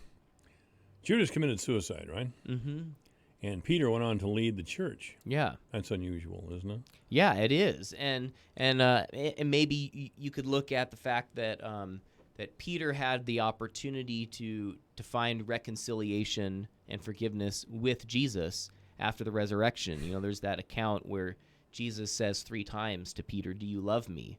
And Peter says, "Yes." And, then feed my sheep. And it's that reciprocal, 3 times asking for his love to kind of almost counteract the 3 times that Peter denied him. Whereas Judas is already, he's out on his own and doesn't have any correspondence with Jesus after that betrayal. And I can only assume that Judas is just consumed with that guilt and, self-loathing, and had no opportunity to speak with Jesus, or gave himself no opportunity to find that forgiveness. Wow. So I should find a committed Christian, ask if they truly love me, and when they say yes, I'll tell them to go fill my car with gas or something. Exactly. We had a running joke in our house, because there's 2 pastors. Anytime I would be traveling, and I normally would feed the fish in our house every day. And so anytime I'd be going out of town for a couple days, I would talk to Sarah, and I would say, "Do you love me?" And then she'd say yes. And I'd say, "Then feed my fish." That's when you know you're a Bible nerd, I guess. A Bible nerd. Well, we have so few of them. So I appreciate the Bible nerd thing. I do. But I think, if anything, then that's a call for all of us to engage these topics that are important, future-changing topics with a sense of humility, and engage the conversations we have with others with a sense of humility. And I think we can also still have standards. We can say we demand that we have better in our leaders of our country and in our community. But that also starts with a humility in ourselves. If we want our leaders to be humble, do you think we can really demand better? If we can, because the parties are corrupt, and they're in control of the nomination process. Really, when you get right down to it, and the money, and big and the money, donors, and all that that was driven home to us in 2016 when the Democratic Party, they even went to court to say they had every right to support Hillary Clinton over Bernie Sanders. Yeah. Which they certainly did.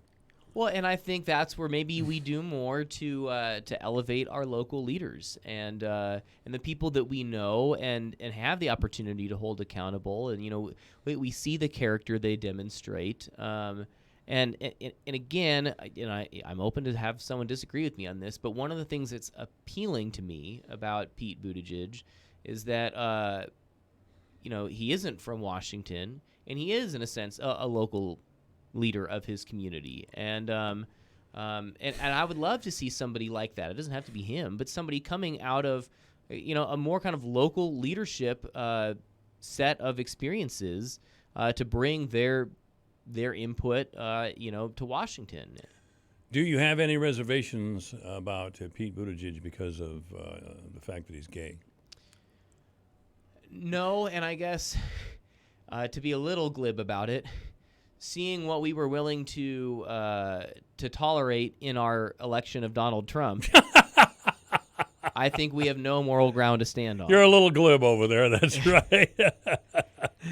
we have no morals anymore. I mean, if we're gonna say that we're concerned about his sexual ethic because he's in a committed same-sex relationship, then we've got a lot of introspection we've got to do if we've elected someone who's willing to pay $130,000 to cover up their, affair with an adult film star. Oh, God. And that's just, one of, I'm sure, many. You may have a point there. Have we really fallen that far? I mean, well, yeah, we'll be all right with him because this guy is even worse. And, God, that's just about where we are, I guess. Oh, I mean, I think I get it, and that's again like it doesn't have to be him, but I just Stormy Daniels. I'm attracted to someone coming from that sort of background of local leadership in a city or in a community or in a state, as opposed to somebody who's already been in Washington for 15, 20, 30 years. Yeah, well, that'd be Biden and Sanders too, I suppose. Kamala Harris dropped out. Yeah. I liked her because she was really hot. She Mhm. was. I met her over at the Second Baptist Church. Wow. She was. She had that sort of magnetism, and I noticed it about her. I'm someone who believes that television also has a huge role in selecting candidates. Yeah. Mainly based on their appearance. You know? Yeah. That's what keeps holding Uncle Bernie back. You know, he's kind of got that humpback thing. What this thing goes, You're kind of that angry old guy. the angry old uncle, the grandpa crazy or old, something. crazy grandpa up there. You know. Mm-hmm. But Kamala and a couple others are. Kamala was a really beautiful woman. Mm-hmm. She really was. So I don't know why she didn't get any traction. I don't. Yeah. I really didn't know many of her positions. Now that we're talking about it. Well, and I think that could have been a part of it. I'm not sure if anyone really did. I don't think she had really. She camped come out here in strongly. Iowa. Yeah. And to her credit, she really wanted to win, but it didn't happen. Yeah, and I guess again, like I'm not here to advocate for any particular candidate or anything, but I do think we should be able to hold each other as a country to higher standards. And maybe if there's some huge change that needs to happen, let's try to move away from a two-party system where we can have more freedom and flexibility to have other viable choices. I think that's really what we need to do. I think the two parties are absolutely corrupt and care nothing about anything except money and power. And I really think we need to move away from that system. Or, if we get you get competing loyalties at that point. You've got party loyalty and national loyalty. And it should never be party loyalty above national loyalty. But when I believe my party is the right party and your party's the wrong party, then all of a sudden party loyalty supersedes national loyalty. And then, I think what's in the best interest of the country is the same as what's in the best interest of my party. And that's where we find ourselves. So that then it's, my party first and foremost above all else. And I'm unwilling to, part from that for anything. All right, Pastor Austin Hill has been our guest. Thank you, sir. Yep, my pleasure. This is AM 1400 KVFD, the voice of Fort Dodge. Michael Devine, the Doctor of Truth. Does anyone have anything they'd like to confess? At AM 1400 KVFD. 3:56, the news is coming up. Happy holidays from the staff, volunteers, and board members at DSOC. We thank you for all of the donations and gifts we've received throughout this year. It is the kindness of others that makes it possible for DSOC to continue providing services to victims and survivors of abuse. The end of the year is coming fast, and if you're looking for a place to send your year-end tax-deductible donations, please remember DSOC, P.O. Box 773, Fort Dodge, Iowa, or call 955-2273. Thank you again, and may 2020 be a good year for all. Active Health Clinics knows the holiday season can be a very stressful time. It's easy to get wrapped up in everything and forget to take care of your own health. Make sure to put a visit to Active Health on your holiday to-do list so you can be happy and healthy this holiday season. And here's a friendly reminder. If you've met your deductible or still have chiropractic benefits to use, now's the time to schedule an appointment before they expire at the end of the year. Happy holidays from everyone at Active Health Clinics. What's in store this holiday at your local Staples? Decking the halls with custom cards and invitations. Staples makes connecting with clients and loved ones easy. With hundreds of holiday templates you can customize and call your own. And now, for a limited time, get 40% off select custom cards and invitations. Some can even be printed same day. So deck the halls for less this year at Staples, where there's a whole lot in store this holiday. Ends 12/7/19, limit 1. Visit staples.com/holiday cards or store for details.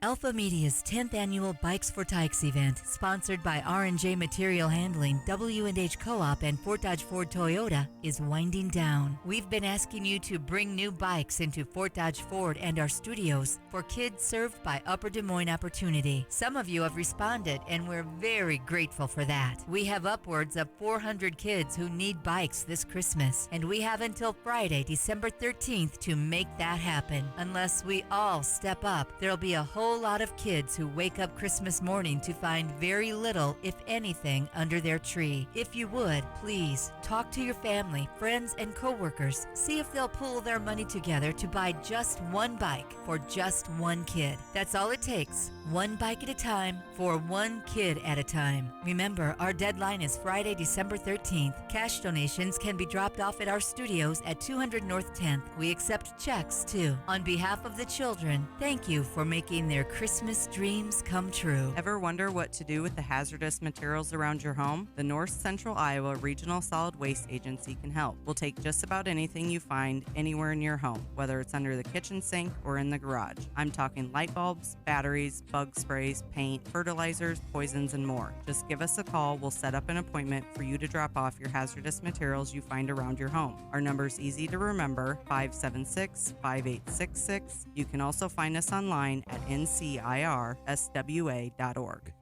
Are you more than $10,000 in debt? Feel like you're on a never-ending treadmill, staying in one place and never getting ahead with those minimum payments? Don't let the credit card companies bully you anymore. There are programs in place to help you get free of your debt, and you don't have to pay the entire amount you owe. The program at Total Financial Freedom can help you get debt-free in months instead of decades. Call Total Financial now at 800-899-8922. That's 800-899-8922. This is AM 1400 KVFD, the voice of Fort Dodge. It's 4 o'clock. Mayor Matt Bremmer right after the news. This is KVFD Fort Dodge. Hi, this is Leslie Segretti. And I'm Tom Kreitler, and you can hear the Money Pit every Saturday afternoon from 4 to 6 on the voice of Fort Dodge, AM 1400 KVFD Fort Dodge. The House Speaker says it's time. Lisa Brady, Fox News. She is greenlighting articles of impeachment. Not clear yet how quickly they'll be drafted. Fox's Jared Halpern is live on Capitol Hill. The House Judiciary Committee is scheduled to meet early next week to receive an Intelligence Committee report now at the heart of an impeachment process moved forward by House Speaker Nancy Pelosi. We are proceeding in a manner worthy of the Constitution. We feel comfortable with all of the time that has gone into this 2.5 years. Pelosi says the president's insistence Ukraine investigate Democratic political rivals is about Russia, telling reporters all roads lead to Russian President Vladimir Putin. Republicans have criticized Pelosi's announcement. House Minority Leader Kevin McCarthy says Democrats are putting animosity and fear of losing in 2020 ahead of the American people. Lisa. Well, Jared, President Trump says this isn't what our founders had in mind. Fox's Rich Edson at the White House. In a statement, the White House press secretary says, quote, Democrats' sham impeachment is a blatant, purely partisan attempt to overturn the result of a free and fair election. By their own admission, Democrats say they have to impeach the president because they cannot defeat him at the ballot box. Democrats say that essentially what the White House is doing is just trying to distract from the real issue here, which is the president's conduct. The president and the Trump campaign manager say if the House votes to impeach, they can pursue the real issues with their own witnesses at a Senate trial. A Black Hawk helicopter is missing. Minnesota's National Guard just confirming it lost contact with the helicopter shortly after takeoff from St. Cloud. No word yet how many people are on that helicopter. Singer R. Kelly, accused of abusing women and girls for years and already facing multiple federal charges, is hit with a superseding indictment. He's now accused of trying to bribe public employees. America is listening to Fox News. It's the Built for the Holiday sales event at Ford. It's a big deal, and we're busy making preparations to get you the best deals of the year. Because unlike Santa's presents, ours just don't magically appear. At Ford, ours are built in real factories, where pickup trucks come with best-in-class payload, where SUVs are built with available features like terrain management and driver assist technologies, and where you can get 20% estimated savings on select Ford SUVs and trucks. You don't have to write Santa a letter to get these presents, naughty or nice. Just come see your Ford dealer during our holiday sales event. Best-in-class payload when properly configured. Class is light-duty pickups under 8,500 pounds GVWR based on Ford segmentation. Eligible on select 2019 model year vehicles. Vehicle must have arrived at dealer at least 61 days prior to the sale date. Estimated savings include an average dealer discount based on a sales survey of average discounts offered by Ford dealers nationally. Discount may vary. Dealer determines price. For all offers, take new retail delivery from an authorized Ford dealer stock by 1/2/2020. See participating dealer for complete details. High-profile endorsement for former Vice President Joe Biden. Former Secretary of State John Kerry has endorsed Joe Biden's presidential bid, saying his longtime friend has the character, experience, and leadership skills to restore the nation's standing abroad and confront urgent problems at home. Kerry will join Biden on the campaign trail tomorrow in Iowa. Fox's John Decker at the White House. Meantime, Pete Buttigieg picks up the backing of 3 former senior Obama administration officials. Move over Apple and Microsoft. Saudi Arabia's state-owned oil company, Aramco, could have the world's biggest ever IPO when it goes public. $1.7 trillion. That's trillion with a T. Yes, it is. The company's selling 3 billion shares, but that's only a 1.5% stake in the company.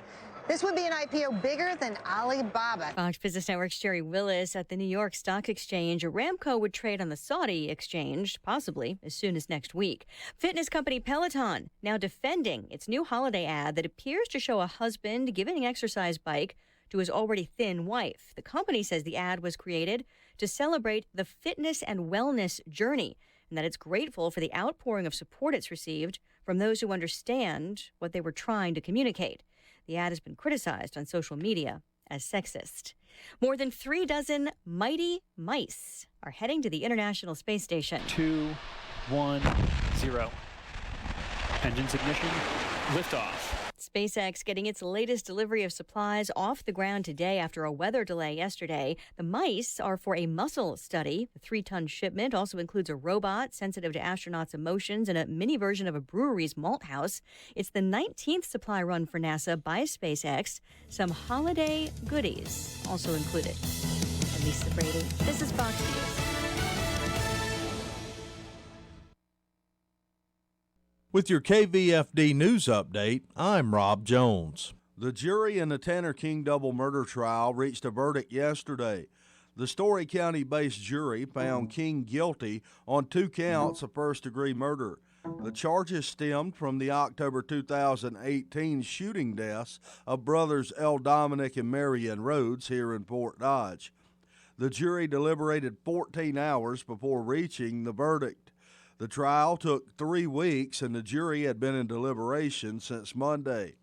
There has not been a date set for King's sentencing, but King faces life in prison without parole, and he may also face additional charges for violating his previous parole. A woman was shot to death in a bank robbery yesterday in Kossuth County. Law enforcement responded to a reported shooting just before 9 a.m. yesterday morning at the Security State Bank in Laverne. Upon arrival, they found 43-year-old Algona resident Jessica Wishar down on the sidewalk with a gunshot wound.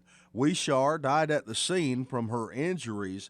She was an employee of the bank. According to the Iowa DCI, the shooting was connected to a bank robbery. Law enforcement began to search for the perpetrator, and around 11 a.m., a traffic stop was made on a vehicle on I-35 in Franklin County. The vehicle in the stop matched witness descriptions and surveillance footage. The suspect was taken into custody. However, as of the time of this report, the identity of the suspect has not been released. The investigation into the incident continues. The FBI is involved in the investigation due to the bank robbery. In sports, the Iowa State Cyclones men's basketball team a winner last night at home, 79-61, over University of Missouri-Kansas City. Cyclones with 4 players in double figures in the game. Guard Tyrese Halliburton had 19 points, 7 assists, and 6 boards, while Razir Bolton and Mike Jacobson both added 19 points apiece. The Fort Dodge Dodgers wrestling team will open their season tonight at home against Ankeny Centennial. The JV will start the meet at 6:30 with the varsity to follow. Fort Dodge comes in ranked 3rd in the state in the preseason rankings, and Ankeny Centennial comes in ranked 6th. Fort Dodge's Drake Ayala, who is ranked number 1 in the state in the 120-pound weight class, is expected to wrestle tonight after recovering from a broken finger. The two programs will send a combined 14 wrestlers to the mat tonight who are ranked in the preseason top 10 in their respective weight classes. For KVFD from the Jerry Sheeter Newsroom, I'm Rob Jones. Here's the AM 1400 KVFD weatherology forecast. Mainly clear skies this afternoon with daytime highs approaching 48. West winds 5 to 10 miles per hour. Lows around 21. Tonight, overcast. Sunny skies and calm. Tomorrow, highs level off around 32.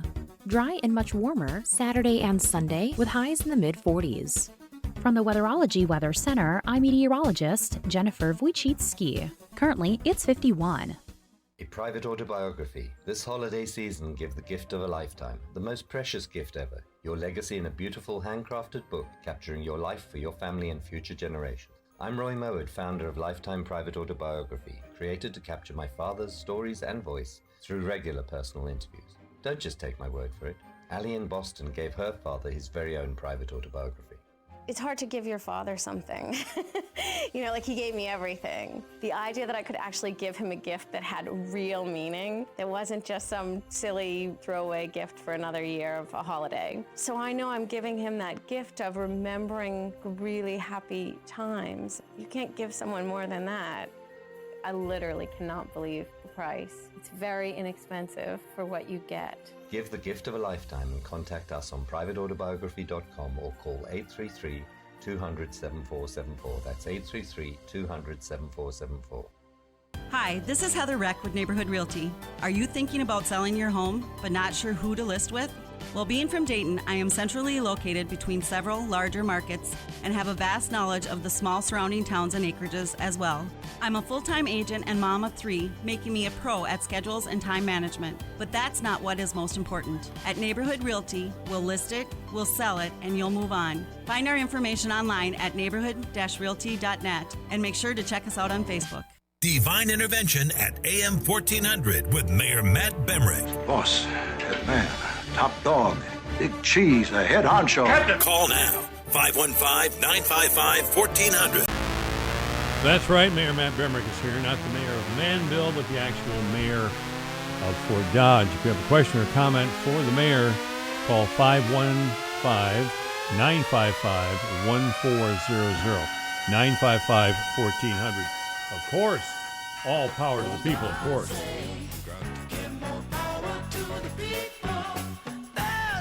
Okay, I'm sounding a little Bolshevik again here today, so we'll stop that. How are you, Matt? I'm good. How about you? I haven't seen you for a while. It's been like a month, I think, since I've been here. Yeah. Wow.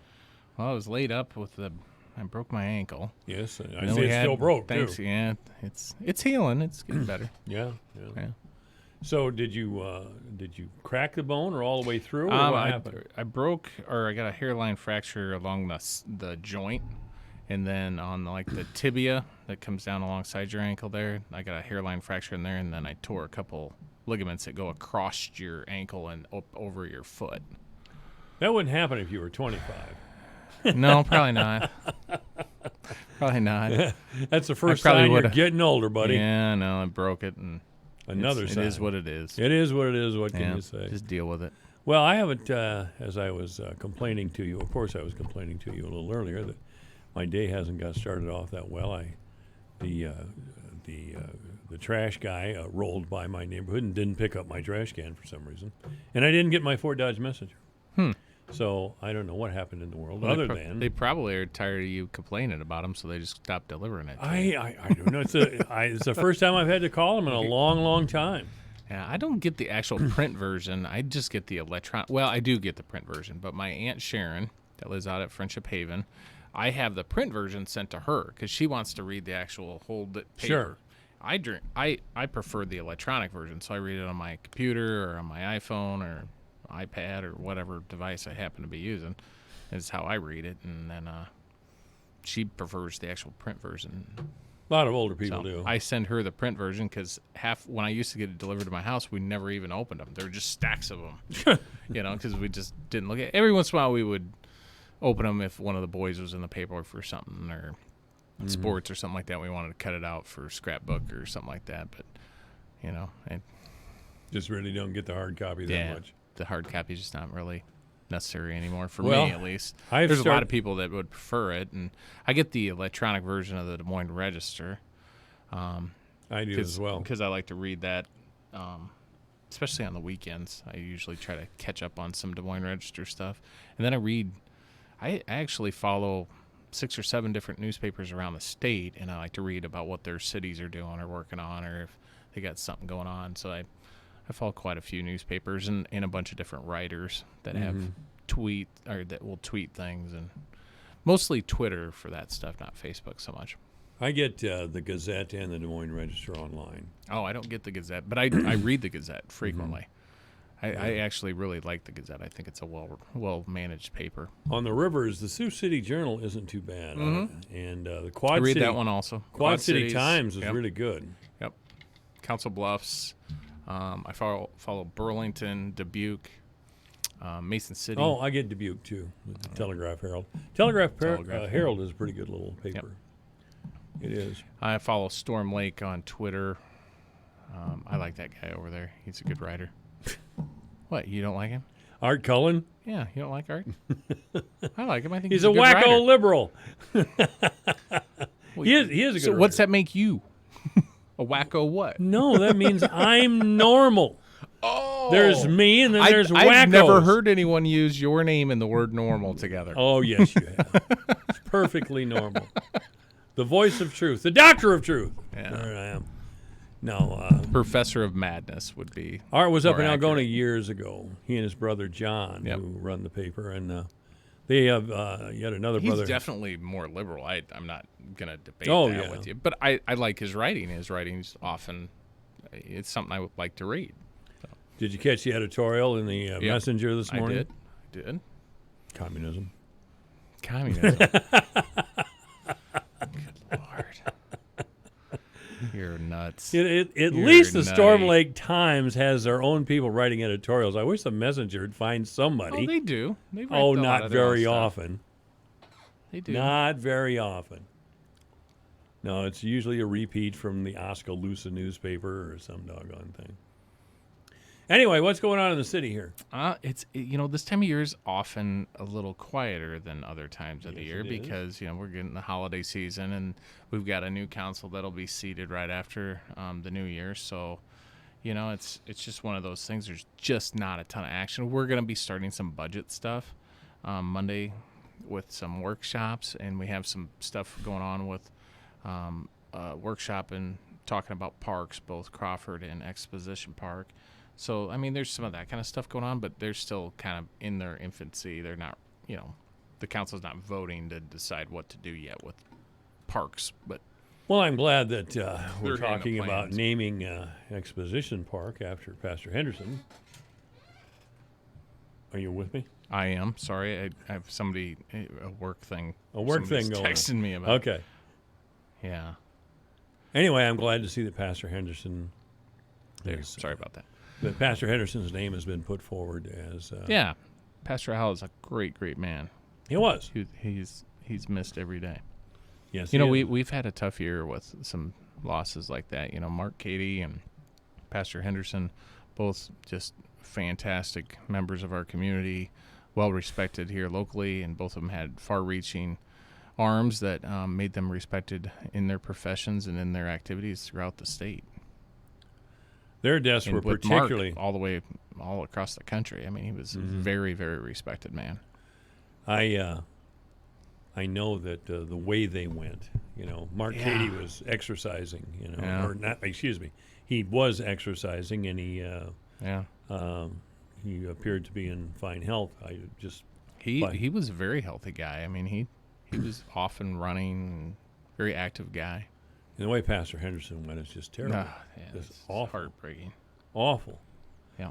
And we did get a decision in the Tanner King case today. Tanner has been found guilty of 2 murders. Yeah, yesterday, actually. So it's been kind of an unusual year, with the murder of Pastor Henderson, the 2 murders, really, literally in the those alley. were over a year ago, those murders. Were they in 2018? Yeah.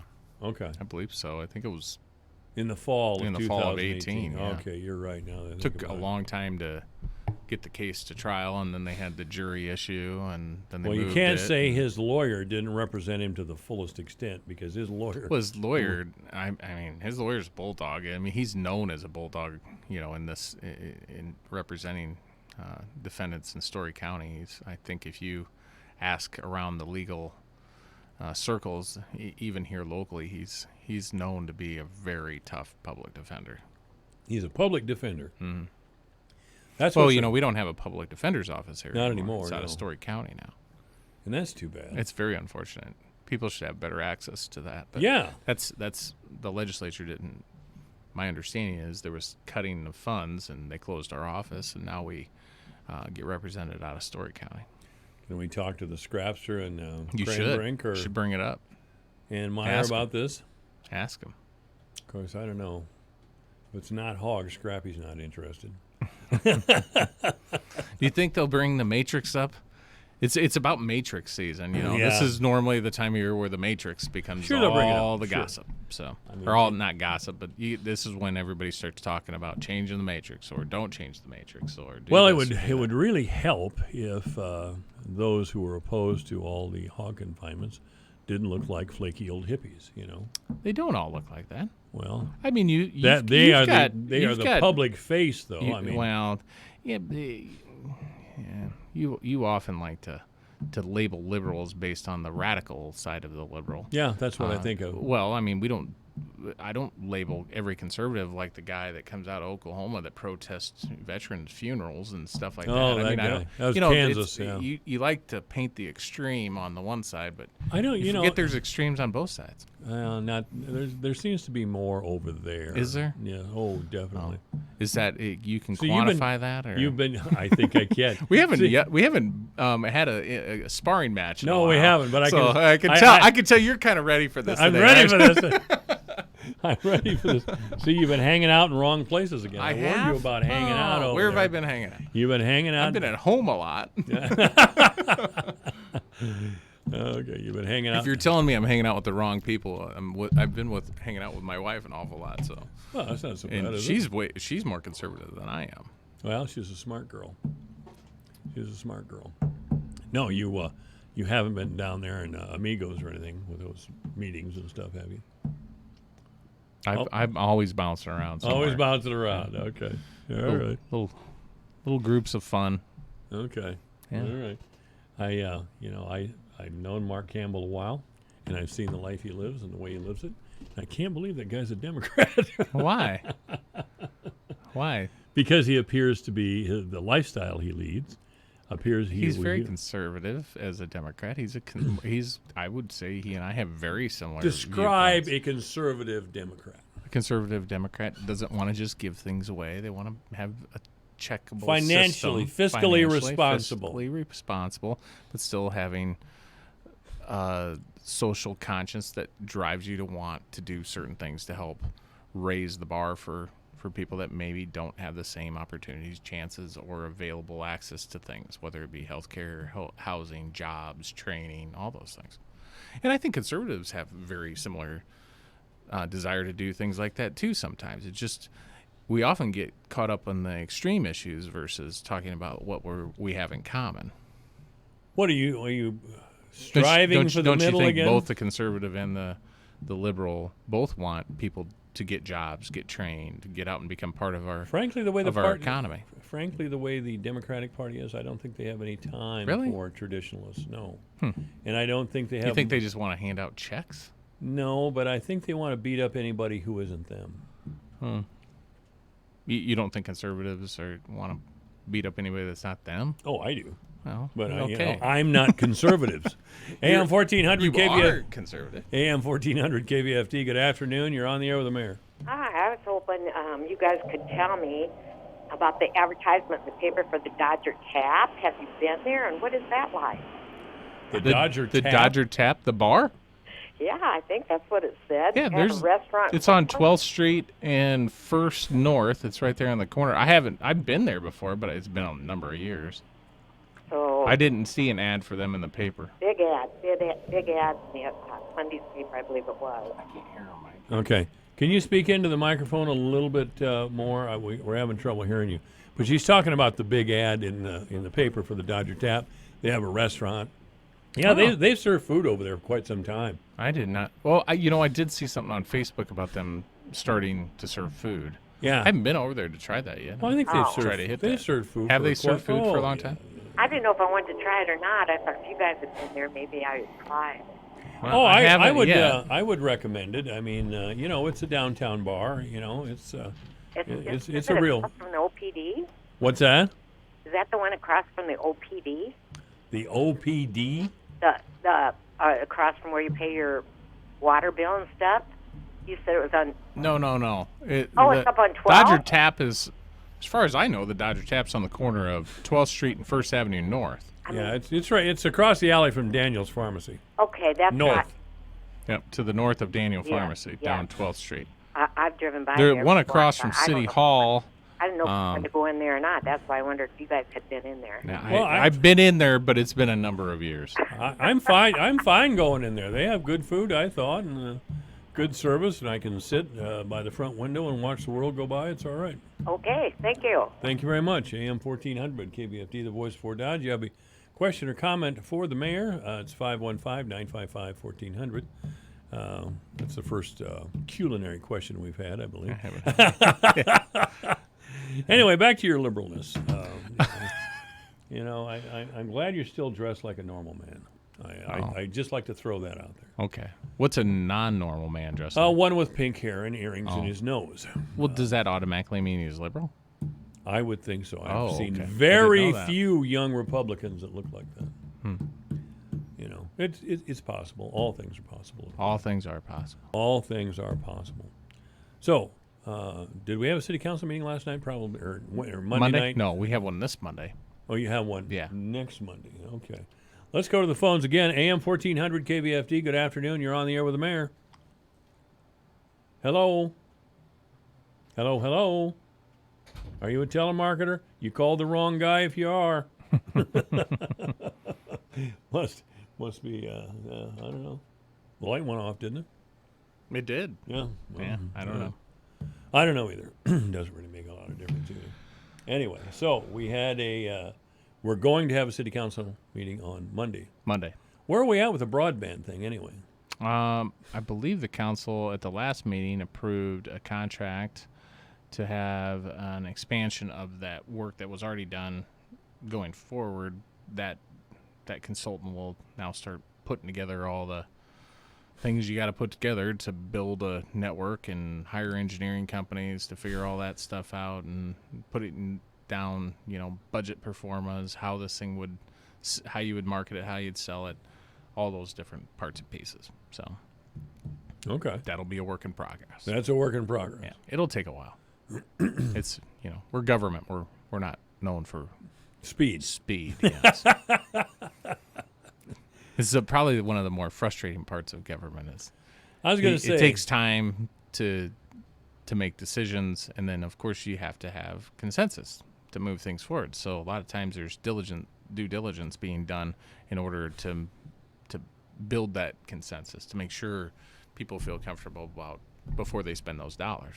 So sure, it just takes time. I always wondered how business people like yourself put up with city government. It is a different animal. It is, and it's funny because some of the guys I work with and some of the people in the office at Bemrick Electric are like, you can tell when you're in Bemrick mode versus city mode with certain things I do, because I behave completely differently when it's a Bemrick thing sometimes, with how fast I want to move, what I want to do, how I want to handle something, versus city stuff. I'm trying to be more poignant, thoughtful of why we're making decisions the way we make them. Try to spend a lot of time explaining, doing that work to make sure the due diligence is done, all those kind of things. Sure. And sometimes the city has to react quickly, like things we're doing over the last few months with the mall. I mean, those things had to happen rather quickly. So now that we're getting closer and closer to a closing date on both Sears, I think Sears closes tomorrow, and then on the mall sometime after the first year, we'll have development agreements coming forward now, and more work will have taken place, so there'll be more to tell the public, to show the public, to tell the people that are in the mall now, here's what the plans kind of are and how it's laid out. Hard for me to see that old Sears store go down. Boy, it looks funny with it not there. It does. It's just really surprising. I was out there Saturday, I think, and it was just a big pile of junk. J-Mars, yeah. Well, there's still a big scrap pile there that needs to get out of there. Yeah, there's a big scrap pile. Oh, they'll get that done, and they'll clear the surface off, and it'll just be gone. That's all. Yep. It lived its life. It did. It did. Boy, I spent a lot of time there at Penny's and Yonkers too, for that matter. Yeah. Many of us did. Are they? I worked at Yonkers when I was in high school. Actually, did you really? Yeah. Would you just general work or just general worker? We were Tony Trotter and I both worked there together. Oh, really? Yeah. He actually got me the job there. He was working there first. He calls me one night and says, "Hey, they're looking for another guy." So we were like a night cleaning crew. So we went in, we vacuumed everything, cleaned the bathrooms, mopped all the floors, cleaned the little foyer areas, that kind of stuff, and then we'd help move display sets and stuff like that at night. And it was kind of a fun little place to work. Job for a kid, yeah. All right. Matt Bemrick's our guest. We'll be back. This is AM 1400 KVFD, the voice of Fort Dodge. Divine Intervention at AM 1400 with Mayor Matt Bemrick. Boss, head man, top dog, big cheese, a head honcho. Call now, 515-955-1400. 429, the news is next. The mayor will be out for the news. This is KVFD. Alpha Media's 10th annual Bikes for Tykes event, sponsored by R&J Material Handling, W&H Co-op, and Fort Dodge Ford Toyota, is winding down. We've been asking you to bring new bikes into Fort Dodge Ford and our studios for kids served by Upper Des Moines Opportunity. Some of you have responded, and we're very grateful for that. We have upwards of 400 kids who need bikes this Christmas, and we have until Friday, December 13th to make that happen. Unless we all step up, there'll be a whole lot of kids who wake up Christmas morning to find very little, if anything, under their tree. If you would, please talk to your family, friends, and coworkers. See if they'll pool their money together to buy just one bike for just one kid. That's all it takes. One bike at a time for one kid at a time. Remember, our deadline is Friday, December 13th. Cash donations can be dropped off at our studios at 200 North 10th. We accept checks, too. On behalf of the children, thank you for making their Christmas dreams come true. Oh, domestic violence is so frightful, but DSOC is so delightful. And when you've no place to go, we have a home, we have a home, we have a home. When violence shows no signs of stopping, and all you do is keep sobbing, we can offer a safe place to go. We have a home, we have a home, we have a home. Now you finally feel safe at night. You have support and new friends that are formed. Your future is feeling bright. The clothes that we gave you are warm. Your children are no longer crying. And now there will be no more lying. On your own, it's time that you go. You have a home, you have a home, you have a home. Amazing deals are going on now during Menards Christmas catalog sale. Dakota pre-finished bullnose shelving is a perfect storage solution for closets, laundry rooms, utility rooms, and more. Right now, get 23 1/4 inch deep, 6-foot long bullnose shelving, available in white or oak finishes for $14.99 each after rebate. Plus, give the perfect gift this Christmas with a Menards gift card. Prices are good through Saturday, December 7th. Warm season's greetings to you all from Menards. With your KVFD news update, I'm Rob Jones. The jury in the Tanner King double murder trial reached a verdict yesterday. The Story County-based jury found King guilty on 2 counts of first-degree murder.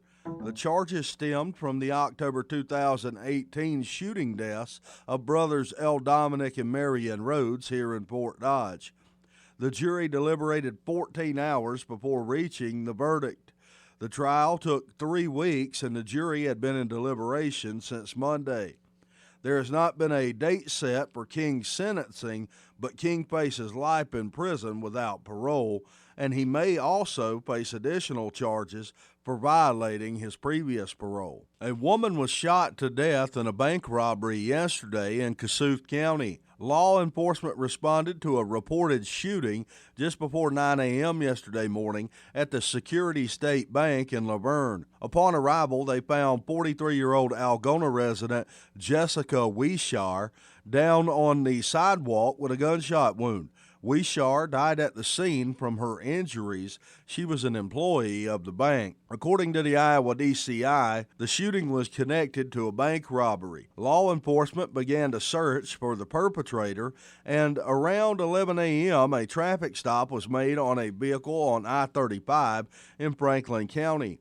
The vehicle in the stop matched witness descriptions and surveillance footage. The suspect was taken into custody. However, as of the time of this report, the identity of the suspect has not been released. The investigation into the incident continues. The FBI is involved in the investigation due to the bank robbery. In sports, the Iowa State Cyclones men's basketball team a winner last night at home, 79-61, over University of Missouri, Kansas City. Cyclones with 4 players in double figures in the game. Guard Tyrese Halliburton had 19 points, 7 assists, and 6 boards, while Razir Bolton and Mike Jacobson both added 19 points apiece. The Fort Dodge Dodgers wrestling team will open their season tonight at home against Ankeny Centennial. The JV will start the meet at 6:30 with the varsity to follow. Fort Dodge comes in ranked 3rd in the state in the preseason rankings, and Ankeny Centennial comes in ranked 6th. Fort Dodge's Drake Ayala, who is ranked number 1 in the state in the 120-pound weight class, is expected to wrestle tonight after recovering from a broken finger. The two programs will send a combined 14 wrestlers to the mat tonight who are ranked in the preseason top 10 in their respective weight classes. For KVFD from the Jerry Sheeter Newsroom, I'm Rob Jones. Here's a look at how the markets closed today. December corn down 3 1/4 at 365 1/2. March down 1 3/4 at 376 3/4. May corn down 2 at 382 1/2. July down 2 1/4 cents at 387. January soybeans up 6 1/4 at 884 1/4. March up 6 1/4 at 898 3/4. May up 6 1/2 at 913 1/2. July beans up 6 3/4 at 926 3/4. December wheat closed down 3 cents at 532. Soybean meal up 4.90 a ton at 299.50. December live cattle up 47 cents at 119.92. February up 42 at 124.60. January feeders down 32 cents at 140.55. March down 27 at 141.15. December lean hogs down 30 cents at 61.57. February down 85 at 67.57. I'm Dwayne Murley. Here's the AM 1400 KVFD weatherology forecast. Mainly clear skies this afternoon with daytime highs approaching 48. West winds 5 to 10 miles per hour. Lows around 21. Tonight, overcast. Sunny skies and calm. Tomorrow, highs level off around 32. Dry and much warmer Saturday and Sunday with highs in the mid-40s. From the Weatherology Weather Center, I'm meteorologist Jennifer Wojcicki. Currently, it's 50. This is AM 1400 KVFD, the voice of Fort Dodge. Yeah, that was a phone call. A lot of people call while the news is on, and I always wait them out until I can put them on the air because they want to talk to me or say something or to me or the mayor, but they don't want to be on the air. Sorry. When you're calling in a live show, you got to be on. I don't expect your name necessarily, but you got to be on. Anyway, obituaries this hour brought to you by the historic Bruce Funeral Home at 923 First Avenue South, Fort Dodge. You may contact the historic Bruce Funeral Home by calling 515-576-5117 or online at www.brucefuneralhome.com. Harold Fentress, 76 years old of Fort Dodge, has died. Harold J. Fentress has passed away. He died on December 3rd, surrounded by his family. A time of gathering of family and friends of Mr. Harold Fentress will be held tomorrow from 9:30 until the time of service at Corpus Christi Catholic Church here in town. There will be a Mass of Christian burial at 11 o'clock, and burial will be at 2:30 here in town. Obituaries this hour brought to you by the historic Bruce Funeral Home at 923 First Avenue South, Fort Dodge. You may contact the historic Bruce's Funeral Home by calling 515-576-5117 or online at www.brucefuneralhome.com. brucesfuneralhome.com. 437 at AM 1400 KVFD, the voice of Fort Dodge. Mayor Matt Bemmerich's in the studio, and we'll be back with the mayor in just a couple of minutes. This is KVFD. I'm Charles Payne, and this is the Fox Business Report. Stocks closing in the green on trade optimism after the president said negotiations are going very well between the U.S. and China. Investors are also looking ahead for tomorrow's jobs report for November. Economists surveyed by the Wall Street Journal are expecting a solid report with around 187,000 jobs added during the month. The Dow rising 28 points, Nasdaq up 4, S&P 500 up 5. And shares of Ulta Beauty are rallying in the extended session after the cosmetics retailer reported third quarter profits above expectations and higher same-store sales. And if you're shopping at Costco and are wanting to try some of Beyond Meat's fake burgers, they're now available at some of its stores. The company said its popular plant-based meat will be sold in states including Texas, Florida, and New York for $14.99 per 8-patty pack. The retail market for plant-based meat is heating up as food makers flood grocery aisles with new products. That's your Fox Business Report. I'm Heather Barsky, invested in you. Hey, this is Jay Farner, CEO of Quicken Loans. Quicken Loans is celebrating our best quarter ever, and now we're celebrating some of the lowest refinancing rates ever. Rates have dropped so much that many Americans can reduce their rate. You may be able to save money on your monthly mortgage payment right now. The rate today on our 30-year fixed-rate mortgage is 3.99%, APR 4.18%. Call us at 800-QUICKEN or go to rocketmortgage.com to learn more. Rates subject to change. Pay 1.375% fee to receive this discounted rate. Call for cost information and conditions. Equal housing lender. Licensed in all 50 states. NMLS number 3030.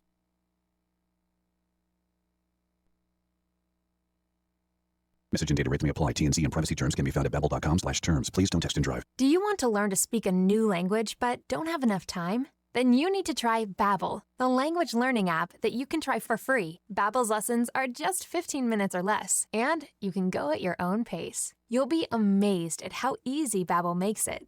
Start your first lesson in the language of your choice for free. Download the Babbel app or text VOICE to 64,000. Text VOICE to 64,000. The Fort Dodge Growth Alliance presents Holiday on Central Monday night, December 9th from 5 till 6:30. Kick off the holiday season by joining your friends at the public library. Watch Santa arrive on a Fort Dodge fire truck. Enjoy hot chocolate, hot cider, and treats, and listen to local choirs singing Christmas carols. Activities for kids include storytime reading, letter writing to Santa, pictures with Santa, cookie decorating, and craft making. All ages are welcome to Holiday on Central Monday, December 9th from 5 till 6:30 at the Fort Dodge Public Library. The holidays can be a difficult time of year for those enduring grief. Hi, I'm Keely Gunderson from Gunderson Funeral Home and Cremation Services. You are welcome to join us for a program filled with a message of hope and love, a program dedicated to those who have lost a loved one this past year. A Time for Angels, Service of Remembrance, Sunday, December 8th at 1:30 p.m. at St. Olaf Lutheran Church here in Fort Dodge. For any questions regarding RSVP, please call 576-7128. Michael Devine at AM 1400 KVFD. Listen to this. Making radio great again.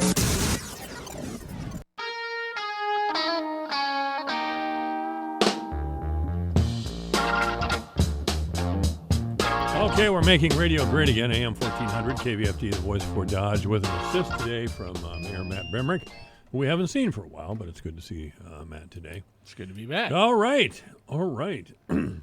That crutch puts a kink in your life, doesn't it? It stinks. It really does. I've had to use them at least once before in life, and it just was a pain in the neck. You just couldn't do anything. You really couldn't do anything. I guess I don't want to get into any details about trying to get in the bathroom, but yeah, let's leave that one alone. Let's leave that one out. Huh? Let's leave that one alone. So, we're talking city stuff coming up on Monday. Yep, we got a council meeting Monday. I haven't seen the agenda yet. I had a busy day at work, so... Did you? This afternoon I had some meetings, and I just haven't made it to the agenda yet. Okay, well, we got a phone call here. Let's see what this is. AM 1400 KVFD, good afternoon. You're on the air. Oh, hello. I just got a quick question. The railroad tracks on Chess, is that the city's responsibility or the railroads? Because that's pretty close. The railroad tracks on where? 5th? On 5th, yeah, right there. Yeah, the railroad maintains the railroad tracks themselves, the insert that goes in between the tracks that you drive over on both sides of the track and the center. And then I think they have like 2 foot or 3 foot from the edge of track into the concrete that they they have to maintain. Oh. And trust me, we report problems with those to the railroad all the time. Okay. I know. Yeah, it's kind of a weird thing because the railroads can kind of almost do what they want. I'm just gonna be honest with you, man. They really kind of just they're on their own timeline. They make their own set of rules. Right. I mean, you can call and complain to them, and it could make the guy just say, "Well, I'll get to that in 2025." It's really odd. The government gives them a lot of power. The federal government. Why don't we just do it and send them a bill? We can't. If we do, we can actually get in a lot of. Well, I don't know what would happen. I suppose you could do it and ask for forgiveness. Well, yeah. I mean, They'd say works thanks sometimes, for the money. but yeah. I mean, you could try it, I suppose, but you also don't know when they're going to bring a train through there. That's the other problem. You start tearing it up, and they have a train derail. You'd be in a real big trouble. But I'll mention it again. You're not the first person. That one, and then the one as you go around the corner there by CVS to turn towards where Plum Supply moved into the old Mid-American. That set of tracks is really bad. The one down on the bottom of Central going down to the green space down by the river, that one's got a big chunk missing out of it. I mean, I get the calls on those, and I go look at them, and I talk to engineering, and they make phone calls to the railroad, and I mean, it just seems like it's, they're like, yep, we know about it, we'll get to it. Okay, I was just wondering. Yeah, I wish I had a better answer for you, but that's the answer. All right, sounds good. Thanks for the call. Thank you. Yeah, this is AM 1400 KVFD, the voice for Dodge. Yeah, question or comment. It's. I think I recognize that guy's voice. Really? I think I know who that was. I think.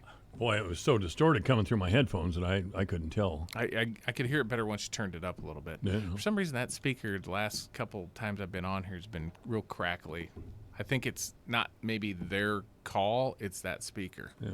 Could be because that speaker's are realistic. That speaker looks like it's been here since before I was born. Well, it's been here before I started to work, and that's 11 years. And it's a realistic. You know who used to sell realistic? Radio Shack. Radio Shack. Yeah. Yes, they did. Yeah. Back in the day. But they stopped selling realistic a long time ago, and then they went out of business. Yeah.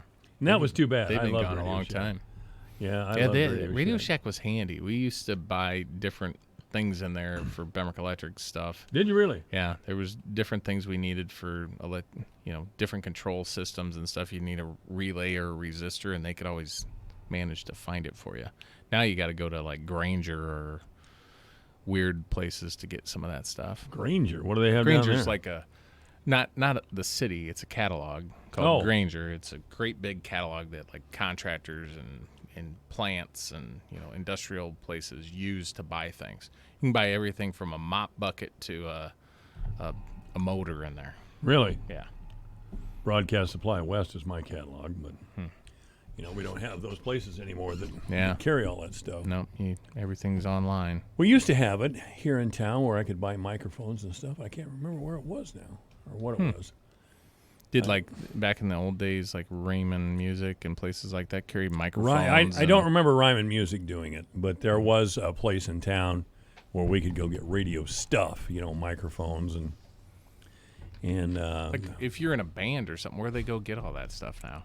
They go to Des Moines? Well, see, that's where I used to go, the same place the band guys used to go. Yeah. We used to do little DJ setups. We'd go out to the school and play music, Yeah. and we always had to have a backup battery. Are you doing the Christmas tree thing on Monday night? I believe we are. Yeah, good. Christmas tree lights. I'll be down there at 5 to light her up. Yeah. I don't think I'll be on the air. I don't need to be on the air, but I'll be down there. I always like that. Yeah, it's a fun little event. It's 5 I got to o'clock, hustle right? down there and do that, and then I got to get to the council meetings. It starts at 5:30 on Monday. Oh, is that right? Yeah, we got a workshop at 5:30. So, what's the workshop about? It's about parks. Parks. Yeah, we're going to talk a little bit about. So, we've got a consultant. I think it's ISG. That's been working on master planning, and they're going to give us an update on the work they've been doing and the feedback they've been getting from the public, the Parks and Rec Commission, staff. I think they've met with some council members. I'm not sure. They're going to kind of give us an update on all the things they've been doing. So, where are those guys out of? ISG. I want to say they're out of Des Moines. I'm not sure. I think Des Moines. Are we using that firm out of New Jersey now for our 911 calls? IXP, yeah. IXP. Mhm. We've been doing that for a while. Yeah. Yep. We got the contract signed, the whole work. Oh, yeah. That's been going on for quite a while. That's all done. All done. Have you heard that it's working better or worse? Or I haven't heard any problems from law enforcement or fire department. That's always good. Or the ambulance guys about issues with dispatch. That's always good. That's good. I mean, if there was a problem, I'm pretty confident Corey or Roger or Chief Hergenreiter or somebody would say, "Hey, we got a problem." So you're not on that board, though, are you? I am not on the E911 board or the telecom board. I'm the chairman of the emergency management board. There's so many boards. There are so many boards. And it that gets just kills confusing. me. And they kind of overlap because funding for telecom comes through emergency management because you're allowed to levy through emergency management to fund your telecom, but telecom doesn't have its own levy. It has to be done through emergency management. So, yeah, it's very peculiar. Well, here's something. A listener has texted me that KCCI was at Expo Pool before noon today. Yeah. Were you out there? I was not. No, I didn't know they were here. I think Councilman Menke and maybe Allstott, and I think some of the guys from the SOS group and others were doing an interview talking about the park and the potential naming of that park and things like that. So, well, I hope we can get it named after Pastor Henderson. That's for sure. Yeah, I think it's definitely a possibility. Yeah, I don't know why that wouldn't happen, but yeah, it's going to be on the news tonight. Anyway, be on the news tonight if anybody wants to see it, which I'm sure some will. It's Probably good. 5 o'clock. 5 and KCCI. 6. 5 and 5 and 6 both. Yeah, it's nice to get on KCCI for something other than a shooting. Yeah. Well, they make it up here. You know who's really pretty darn good to us is Channel 13. They'll come up and do stories about things that are not just the negative things. KCCI generally will pick up a couple of things here and there too. So how does KCCI get news before I do over here anyway? I don't know. What do you mean? How do they get news? What do you mean? Well, there's you some, get we send the same press releases here as we send to KCCI, the Messenger, everybody. I think the KCCI sometimes gets it before the Messenger, or we get it. How? I don't know.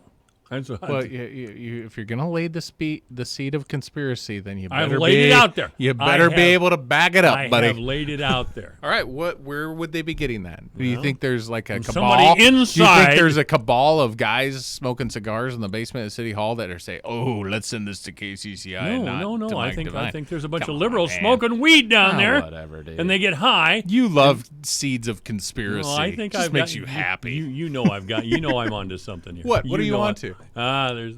So I'll bet you $1 million that when we send out a press release, it goes to all of you at the same time. I believe that. That I believe. Okay, so how would they get how would they be duping you? Because KCCI pays for stringers. They did a long time ago. What do you mean stringers? A local person. Oh. A local person deep inside the bowels of the city government. Okay. Operating. So they're taking like bribes to give them. They're paying. No, stringers are people who are paid in our town. Usually, there's nothing wrong with it. Oh. They have somebody who goes over and sits at City Hall and waiting to overhear something. I've even been a stringer for Dave Price over at WHO before. Oh. Hey, Dave, this is happening in our town. Well, you're just feeding a story. Right. That's a stringer. Okay. That's a stringer. But most stringers get paid. Oh. So I don't, though, because I'm working here, and I'm afraid it might be a conflict of interest of some sort. Probably would be. Okay. So that's what a stringer is. I see. And I think there's a stringer somewhere for KCCI. For KCCI. Yes, I do. That's interesting. Okay.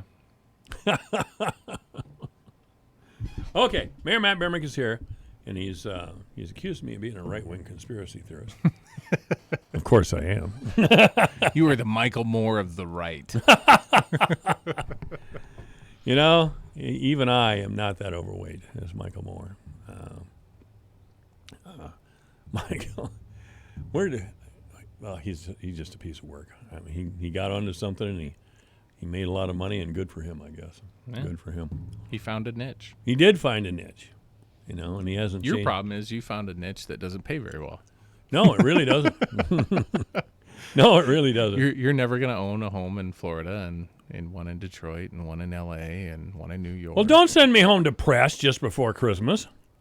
Do you have a home in those places? I do not. I just I have bet one you here. do. It's I pretty bet nice. you do. Oh, you're a stringer for KCCI. Another seed of conspiracy.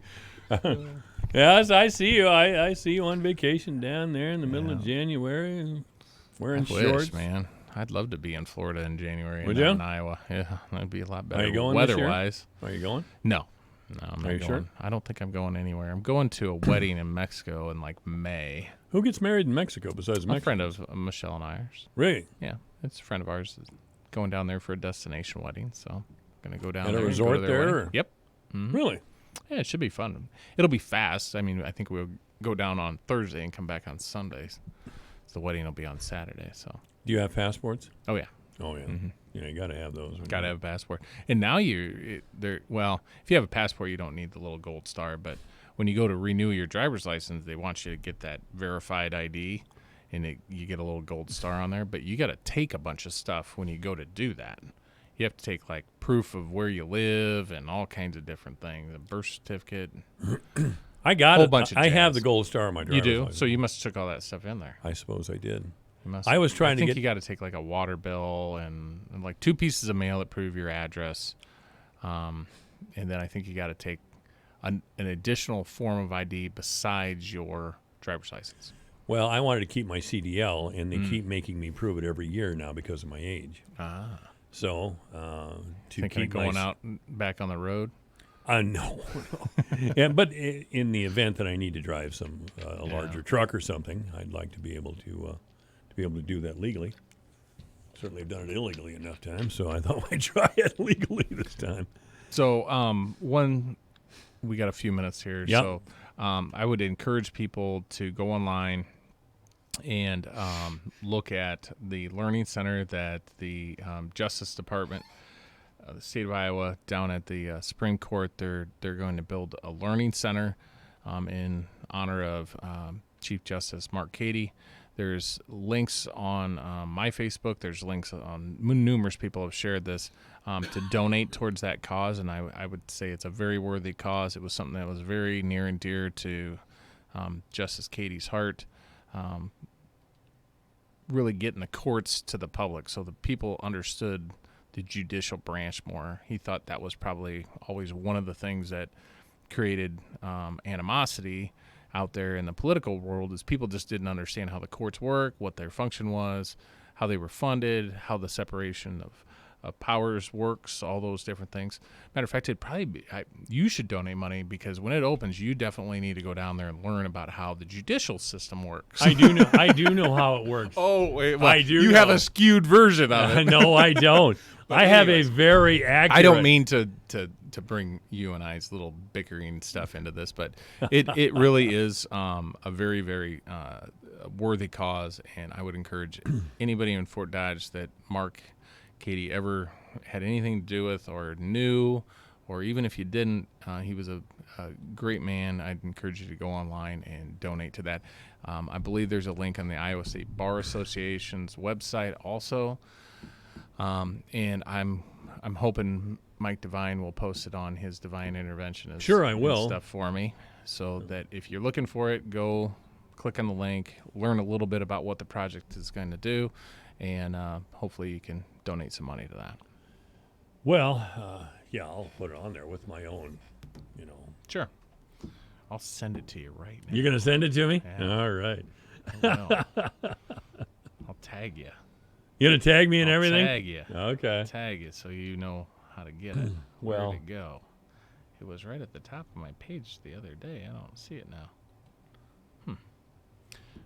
I'll find it and send it to you. Should I mention that this is not how democracy works normally? What? The court. What about it? It's not how democracy works. Oh. All right. We're not going there today. We're not doing that today? I don't know that I have enough energy for you in 4 minutes to start debating about the judicial branch. So. No, it's so this is a learning center just for the court system? Yeah, it explains how the legal process works, separation of powers, all those different things. So Okay. It's a very, very cool thing. Yeah. All right. So, Mayor Matt Bemrick's here. If anybody has a question for the mayor, 515-955-1400, or we'll just take off here. Or we'll just give it up for today. Yeah, I'm going to send this to you right now. So All right. look for it on my page. Look for it on Mike Devine's page. And if you would, please get out and donate. Donate, okay. So is the state going to help in this effort or not? I believe there is some potential funding that will go towards it. And I know there also is a philanthropy side to it, too, that they got to raise some money. So, all right. Matt Bemrick's been our guest. Thank you, Matt. You bet. This is AM 1400 KVFD, the voice of Fort Dodge. Take the worry out of winter with the Winter Weather Advisor on the voice of Fort Dodge, AM 1400 KVFD. We'll keep you informed on hazardous driving conditions, delays, cancellations, and closings. The Winter Weather Advisor is brought to you by Superior Siding, experts at siding, roofing, windows, and gutters. Superior Siding, providing you with the service you deserve. For more information, find Superior Siding at superiorsidingwindows.com. Take the worry out of winter with the Winter Weather Advisor on the voice of Fort Dodge, KVFD. At Capital One, you can open a new savings account in about 5 minutes and earn 5 times the national average. Banking with Capital One means 5 times the savings to help pay for your perfect honeymoon. Not a fan of ziplining! Or 5 times the savings toward your family's perfect vacation. Big fan of water rides. It's time to help make your savings goals come true. This is Banking Reimagined. Capital One, what's in your wallet? Terms apply. Rate comparison based on FDIC national rate. Capital One NA, member FDIC.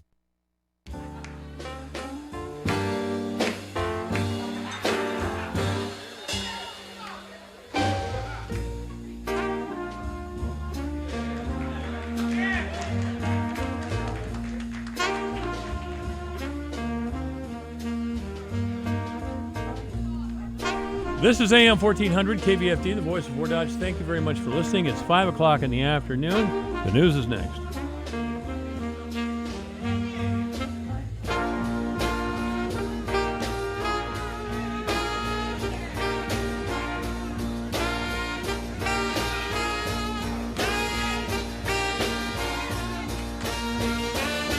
This is Gary Rima, the voice of the UNI Panthers, and you can listen to exciting Panther sports right here on the voice of Fort Dodge, AM 1400, KVFD. Moving forward with impeachment, I'm Rich Dennison, Fox News. House committees have been directed to prepare articles of impeachment against President Trump. House Speaker Nancy Pelosi says the president's actions have left Congress with no choice but to act. I am asking our chairman to proceed with articles of impeachment. That decision, Pelosi explains, is about the Constitution, not party or hate for the president. And as a Catholic, I resent your using the word hate in a sentence that addresses me.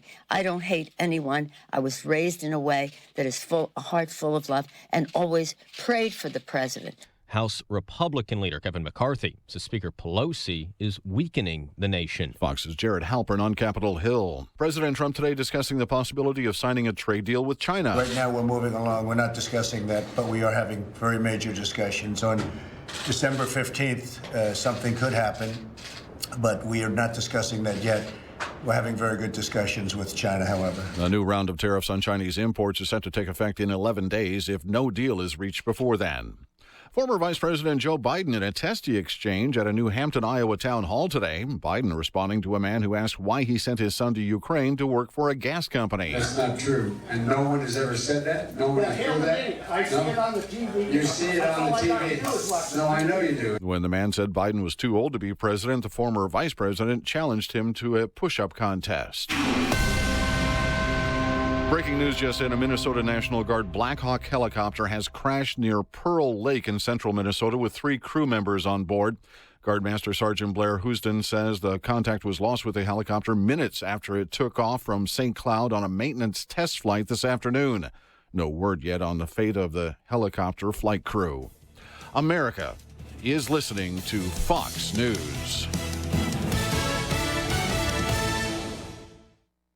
It's the Built for the Holidays sales event at Ford. It's a big deal, and we're busy making preparations to get you the best deals of the year. Because unlike Santa's presents, ours just don't magically appear. At Ford, ours are built in real factories, where pickup trucks come with best-in-class payload, where SUVs are built with available features like terrain management and driver assist technologies, and where you can get 20% estimated savings on select Ford SUVs and trucks. You don't have to write Santa a letter to get these presents, naughty or nice. Just come see your Ford dealer during our holiday sales event. Best-in-class payload when properly configured. Class is light-duty pickups under 8,500 pounds GVWR based on Ford segmentation. Eligible on select 2019 model year vehicles. Vehicle must have arrived at dealer at least 61 days prior to the sale date. Estimated savings include an average dealer discount based on a sales survey of average discounts offered by Ford dealers nationally. Discount may vary. Dealer determines price. For all offers, take new retail delivery from an authorized Ford dealer stock by 1/2/2020. See participating dealer for complete details.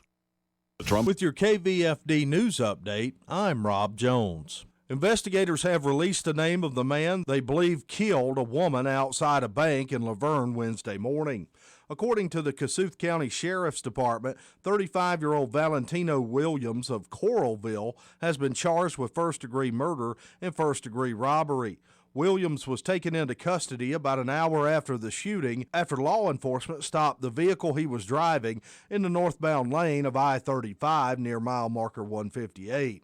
Witnesses had advised law enforcement of a black SUV with no front license plate leaving the scene of the shooting and heading east out of Laverne at a high rate of speed. Investigators say Williams fired multiple shots at the victim, who was identified as 43-year-old Algona resident Jessica Weishauer. The jury in the Tanner King double murder trial reached a verdict yesterday. The Story County-based jury found King guilty on 2 counts of first-degree murder. The charges stemmed from the October 2018 shooting deaths of brothers L. Dominic and Marion Rhodes here in Fort Dodge. The jury deliberated 14 hours before reaching the verdict. The trial took 3 weeks, and the jury had been in deliberation since Monday. There has not been a date set for King's sentencing, but King faces life in prison without parole, and he may also face additional charges for violating his previous parole. In sports, the Iowa State Cyclones men's basketball team a winner last night at home, 79-61, over University of Missouri-Kansas City. Cyclones with 4 players in double figures in the game. Guard Tyrese Halliburton had 19 points, 7 assists, and 6 boards, while Razir Bolton and Mike Jacobson both added 19 points apiece. The Fort Dodge Dodgers wrestling team will open their season tonight at home against Ankeny Centennial. The JV will start the meet at 6:30 with the varsity to follow. Fort Dodge comes in ranked 3rd in the state in the preseason rankings, and Ankeny Centennial comes in ranked 6th. Fort Dodge's Drake Ayala, who is ranked number 1 in the state in the 120-pound weight class, is expected to wrestle tonight after recovering from a broken finger. The 2 programs will send a combined 14 wrestlers to the mat tonight who are ranked in the preseason top 10 in their respective weight classes. For KVFD from the Jerry Sheeter Newsroom, I'm Rob Jones. Here's the AM 1400 KVFD weatherology forecast. Lows level off around 20 tonight, under cloudy skies, winds out of the north 10 to 15 miles an hour. Daytime highs approaching 31 tomorrow. Clear skies tomorrow night, lows dip down to about 24. Dry and much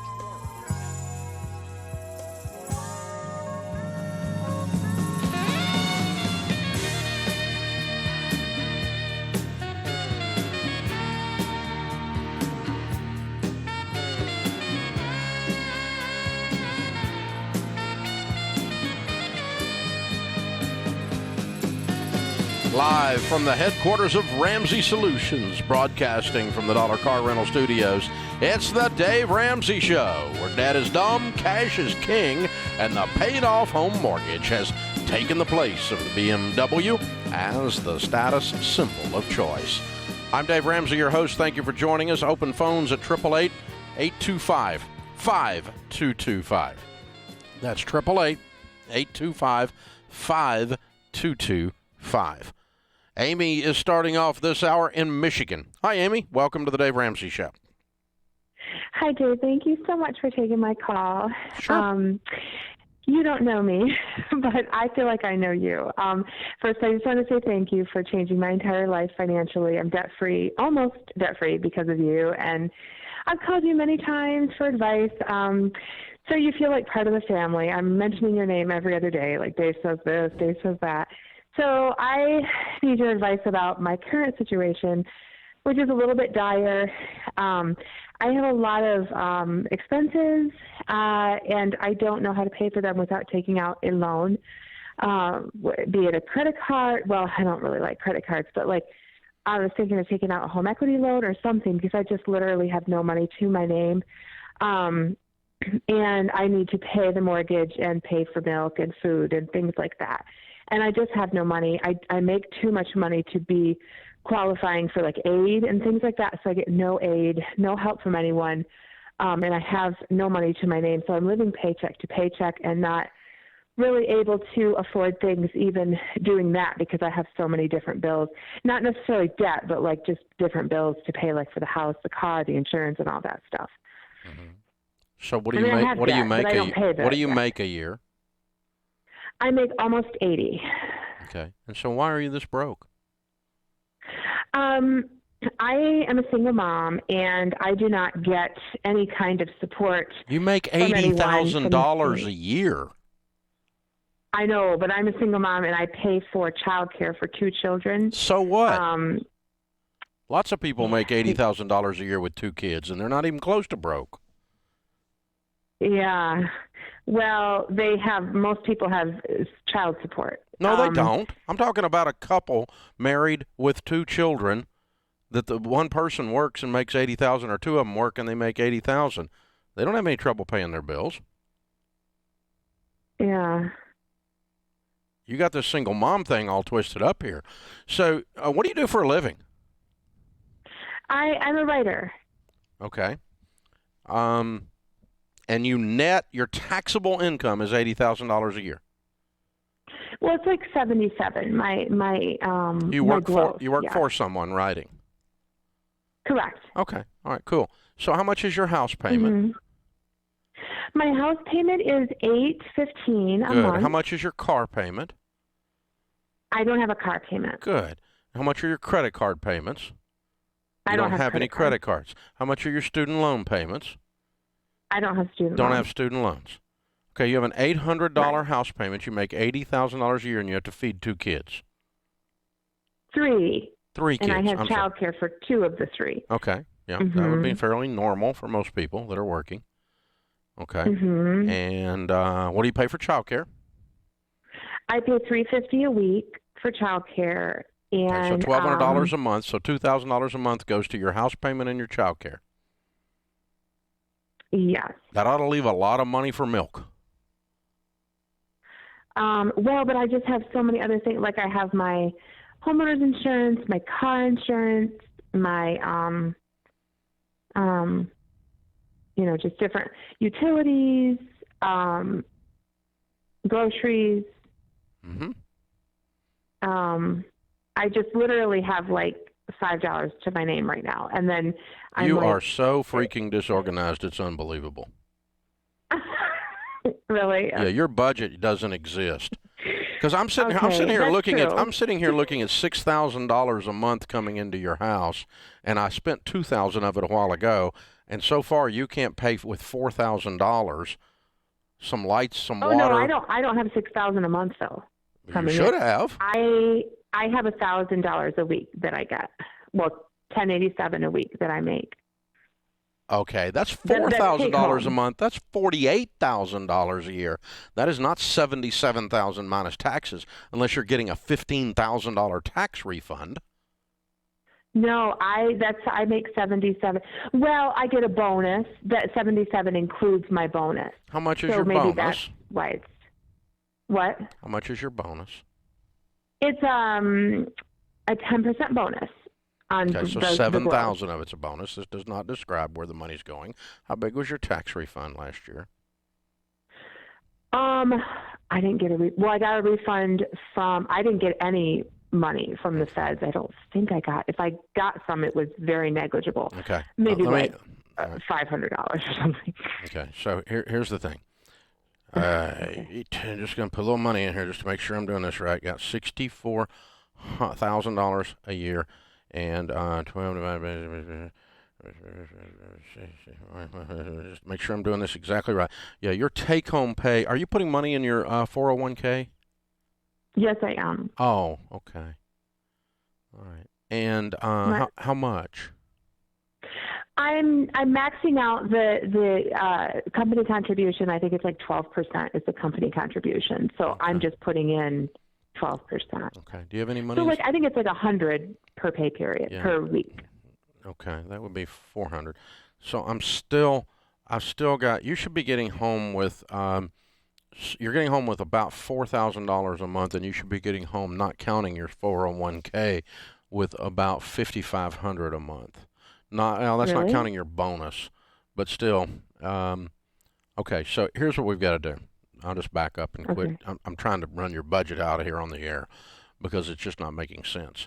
Okay. So, what part of Michigan are you in? Grand Rapids. Oh, perfect. Okay. Here's what I'm going to put you to. Here's what I'm going to do. How old are you? I am 43. Okay. I'm going to put you on hold, and Kelly's going to set you up with one of our financial coaches as my gift. you. As my gift. And they're going to sit down with you and help you learn to do a budget and put this together. There's no reason you should be this broke. There's no reason you should be this broke. There is no reason you should be this broke. You have got to just do the simple math on this. Every dollar has a name. Plan out where the money's going and lay it all out. I don't know where you're putting this money, but before you start talking about borrowing money to buy milk, which is how you started the conversation, because life's just too hard as a single mom, before I learned you made $77,000 a year, you would stop your 401k contributions. Before you don't borrow money to buy milk because your 401k is funded. Now, I don't think that's necessary, but these are the kinds of choices that you're not making consciously. You're like, spend, then you run out of money, and I got $5 to my name, and I'm panicked, and it's all because I'm a single mom. And that's just simply not true.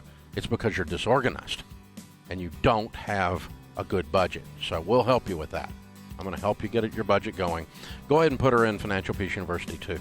Let's get her to go through the class and get some people around her to go with the coaching, and let's help her get this straightened out. This is the Dave Ramsey Show.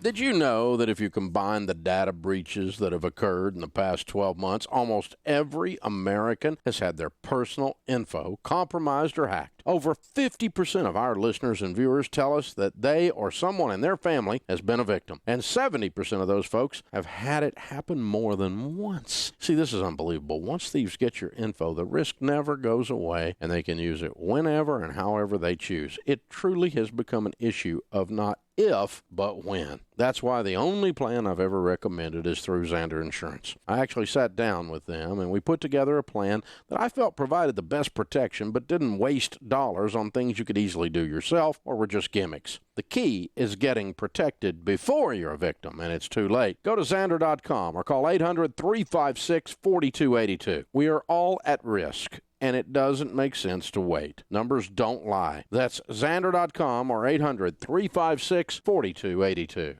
Hey y'all, Rachel Cruz here, and so excited to tell you about our next Money and Marriage event coming to Nashville, Tennessee once again for Valentine's Day 2020. I hope you'll join us for a whole weekend getaway full of amazing experiences and quality time with your spouse. This is a date night worth investing in, and we are thrilled to offer special add-on opportunities for Valentine's weekend as well. Learn more about it and purchase your ticket package today at daveramsey.com/events. See you there. Christmas is my favorite time of the year. Just ask my family and my team here at Ramsey Solutions. Being able to give and bless people, well, it brings me joy. One of the greatest gifts you can give your family this year is the gift of peace and security. You can do that by making sure your affairs are in order and known. If you haven't gotten your will yet, go to mamabearlegalforms.com. Use the promo code Ramsey to save 20% off. That's promo code Ramsey at mamabearlegalforms.com.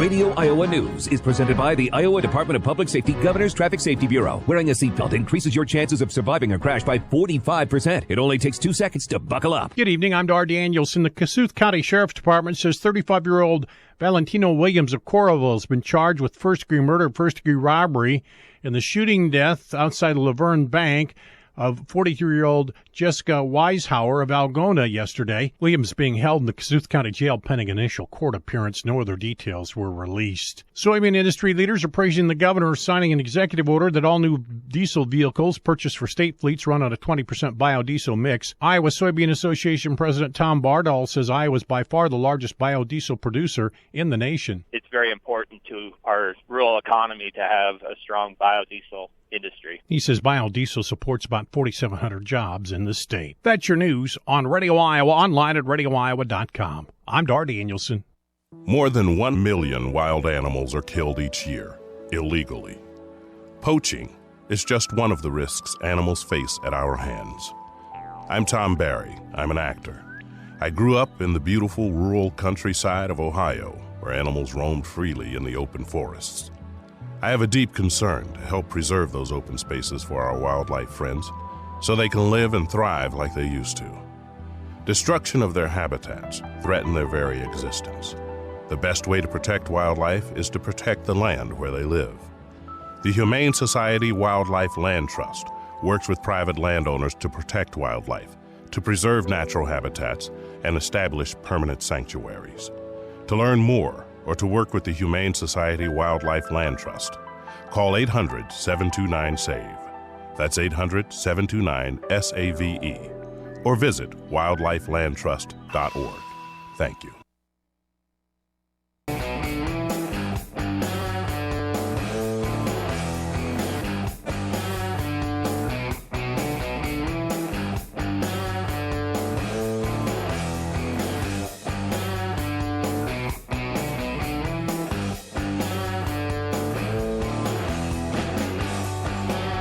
Mike is with us in Nebraska.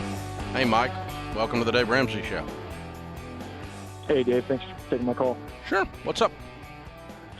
Well, my wife and I have just started the baby steps. We're on step 2. And we've sat down. We've got the budget put together, got a plan. But my question for you, she is not 100% on board with stopping the 401k contributions. From what we've put together, we're about $75,000 in debt, not including the mortgage. And from what we've put together, we can get it done in about 3 years or less. What's your household income? Down, so. Conservative would be 160. That number. Why in the crud would it take you 3 years to pay off $75,000, making 160? $2,500 mortgage, $1,400 in child care. Yeah, but it's $25,000 a year out of 160. Mm-hmm. You ought to do this in a maximum of 2 years. That would be ideal. Yeah. You guys have cut nothing out of your lifestyle in this budget. Okay. And you're still contributing to the 401ks. I am not. She is, however. She's contributing about 7%. Yeah. Employer matches about 3%. Yeah. And I think she's very conservative, and I think she's just afraid that if we stop, that we're going to miss out on a ton of money. Yeah. So. Well, if you don't stop, you're going to miss out on more money, because all the data of all the millionaires that we've studied says that 80 to 90% of them did not use consumer debt. They get out of consumer debt and they stay out of consumer debt. And the fact that you're limping along making $160,000 a year with consumer debt because of her theories about being conservative are holding you back to wealth building, is what it amounts to. Here's the thing. How long y'all been married? About 7 years now. Okay. The reason you got married was focus. You focused on her. She focused on you. The things you focus on, you win at. And the problem with her theory is you're not focused. I understand the math. I'm an absolute math geek. I can virtually do compound interest in my brain. I've been doing this a long, long time. I love the power of compound interest. I agree with her. What she has not seen yet is she's not looking at your all's budget with you, and if she is, she's not emotionally grasping that this is a temporary stop to the 401k for 2 years. How old are you two? 31 and 30. Yeah. And so if by the time you're 33 years old, you have zero debt except your house and you make $160,000, if you can't become wealthy by 60 years old, you're mentally deficit. I mean, really, that's absurd. Right. So, Well, I mean, that's why it'd be we're like doing this. falling off a freaking log with no payments at all anywhere except your house, making $160,000. You should be able to load the 401ks up to 15% like we teach and start your kids' college like we teach, pay extra on the house and get it paid off in 10 years like we teach, and you should be multi-millionaires by the time you're in your 60s. Like we That'd be teach. great. Like we teach. That's what the math says. And this is by a hyper-conservative margin. Hyper-conservative. Because you make almost 3x the national average income in your household. Right. And you're only 30. Jeez. Right. So the bottom line is that the problem that she's facing is she has not spent enough time to emotionally grasp the full play of what we're talking about. She's just looking at the budget, and her husband's gotten all excited about this, and she doesn't know if y'all are really going to do this or not. And so just in case, I'm going to keep doing my 401k because I'm not sure we're going to do this, so I'm not sure it's going to work, and I haven't really understood how it's going to work other than I think we ought to get out of debt, and that'd be nice. But there's not a complete, the last 10% of truth where she grasps emotionally and says, this is going to be worth it because it's going to lead us to tens of millions of dollars. And that's what's going on. So basically you're trying to, last summer I had my ski boat out with my kids, and I dropped anchor in the cove because we were swimming, and I tried to drive off with the anchor out, and the boat ran really slow. Oh, it would go, but it was slow. And that's what you're doing. You're trying to run the boat with the anchor out. And so stop, pull the anchor in, go. That's what you do. Hey, man, thanks for the call. Hope that helps. Open phones at 888-825-5225. Ashley's in North Carolina. Hi, Ashley. How are you? Hey, Dave. I'm doing well. Thanks for taking my call. Sure. Merry Christmas. How can I help? Hey, Dave. Question for you today. My wife and I are currently in baby step 7, and my specific question is around 529 accounts and asset allocation, and specifically whether you think that you should adjust that allocation when your child gets close to entering college. And specifically, I've got a daughter who's 16 years old who's going to be going to college in a couple years. We've put away a little over $150,000 for both of our kids, with about $100,000, a little over $100,000 for my oldest daughter. Way to go! And yeah, thank you. And I know you've given some advice. I'm trying to reconcile two pieces. I know oftentimes when people have a very short time horizon, you'll tell them not to get cute. I know for retirement, you recommend staying fully invested, which I totally agree with, given that you're going to live another 20 to 30 years. In this case, where the horizon is shrinking and the goal is ultimately to utilize and deplete those funds, I didn't know if you might recommend, as you get a little bit closer, I'm not suggesting some age-based portfolio, but just maybe switching over into something a little bit more stable, like a money market investment or something like that. Yeah. Within the 529. Okay, so really, you can do either, but let's just think through what it does when you do this, okay? Because as you got a real grasp on this, and you stated your question beautifully. Thank you for the clarity. The trade-off is if you stay fully invested, you are risking a portion of this. So let's say out of the 100,000, 25 is in an aggressive growth fund, and the market is even, and the aggressive growth fund is down 5% that year. 5% of $25,000 is $1,200. Yeah. That's your risk. Okay? By staying fully invested. Let's say you go your way and you say, okay, we're going to move 50% of the portfolio into money markets, and so $50,000 instead of making 10% makes 1%. And so we lost $5,000. Okay? Right? Yep. No, gotcha. Okay. So the swing here is 1,200 to 5,000 is our worst case scenario. Oh, 5,000 is guaranteed. You're going to lose that if you move it in the money market. The other is I'm taking a risk. I'm going to take a $5,000 hit to get rid of a risk of maybe losing $5,000. So I think it's going to be a wash, and I'm probably just taking the risk and just going to ride it out, because when you actually do the nominal mathematics on it, not the concept, it turns out to be irrelevant in your life situation. Neither of these things are going to cause nor keep your child from going to school, because you have done such a wonderful job everywhere else. Does that make sense? Yeah, makes perfect sense. It's, we're talking about a $5,000 or $8,000 swing maximum, unless just the whole freaking world caved in, in which case I'd be worried about the money markets. But, so whatever you want to do.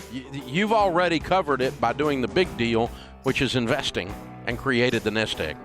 So, well done, sir. Salute. This is the Dave Ramsey Show.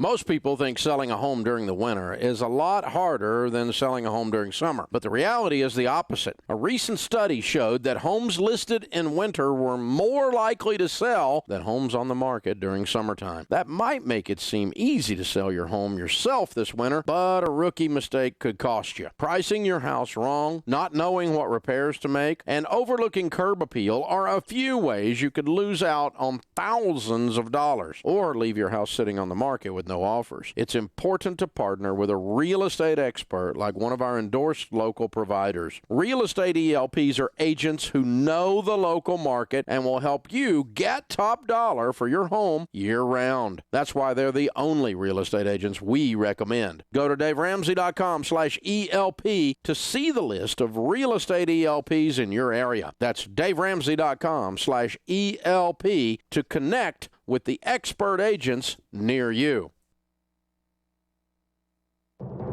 I'm Connell McShane. This is the Fox Business Report. Stocks finishing higher on trade optimism after the president said negotiations are going very well between the U.S. and China. The Dow rising 28 points, NASDAQ up 4, S&P 500 up 5. And Apple, one of the Dow gainers today, getting a lift from Citigroup, with the firm raising their price target to $300 a share from $250. A Citi analyst says he believes this Christmas is different than last for Apple in terms of its product offerings as well as recent demand trends. And here's an incentive for you to pack lightly on your next trip. Marriott is teaming up with Rent the Runway, the subscription clothing rental service, to make wardrobes accessible to women staying at hotels across the U.S. The Closet Concierge, as it's called, will be available at W Hotels in Aspen, Colorado, South Beach, Miami, Washington, D.C., and Hollywood. Guests who book a room can choose from 4 different styles to rent for their stay from the company's unlimited closet for $69. That's your Fox Business Report. I'm Heather Rebarski, invested in you. Hey, this is Jay Farner, CEO of Quicken Loans. Quicken Loans is celebrating our best quarter ever, and now we're celebrating some of the lowest refinancing rates ever. Rates have dropped so much that many Americans can reduce their rate. You may be able to save money on your monthly mortgage payment right now. The rate today on our 30-year fixed-rate mortgage is 3.99%, APR 4.18%. Call us at 800-QUICKEN or go to rocketmortgage.com to learn more. Rates subject to change. Pay 1.375% fee to receive this discounted rate. Call for cost information and conditions. Equal housing lender. Licensed in all 50 states. NMLS number 3030. PrEP is HIV prevention in the palm of your hand. One pill, once a day, can lower your chances of getting HIV. PrEP provides a high level of protection against HIV when taken every day. While on PrEP, you should visit with your healthcare provider every 3 months. With Iowa TelePrep, you can do that on your schedule, on your terms, from wherever you're most comfortable. You'll visit with a pharmacist using a private, confidential app on your tablet, smartphone, or computer. And medications are delivered right to your home, quickly and privately. My Prep keeps you healthy. My Prep is peace of mind. My Prep is safe, easy, and delivered. It's accessible, and it's confidential. My Prep is affordable. It's freedom. My Prep is responsible. Iowa TelePrep is here for you. PrEP, HIV prevention in the palm of your hand. One pill, once a day to lower your chances of getting HIV. For more information about PrEP and how to get started with Iowa TelePrep, go to prepiowa.org. That's prepiowa.org. The holidays can be a difficult time of year for those enduring grief. Hi, I'm Keely Gunderson.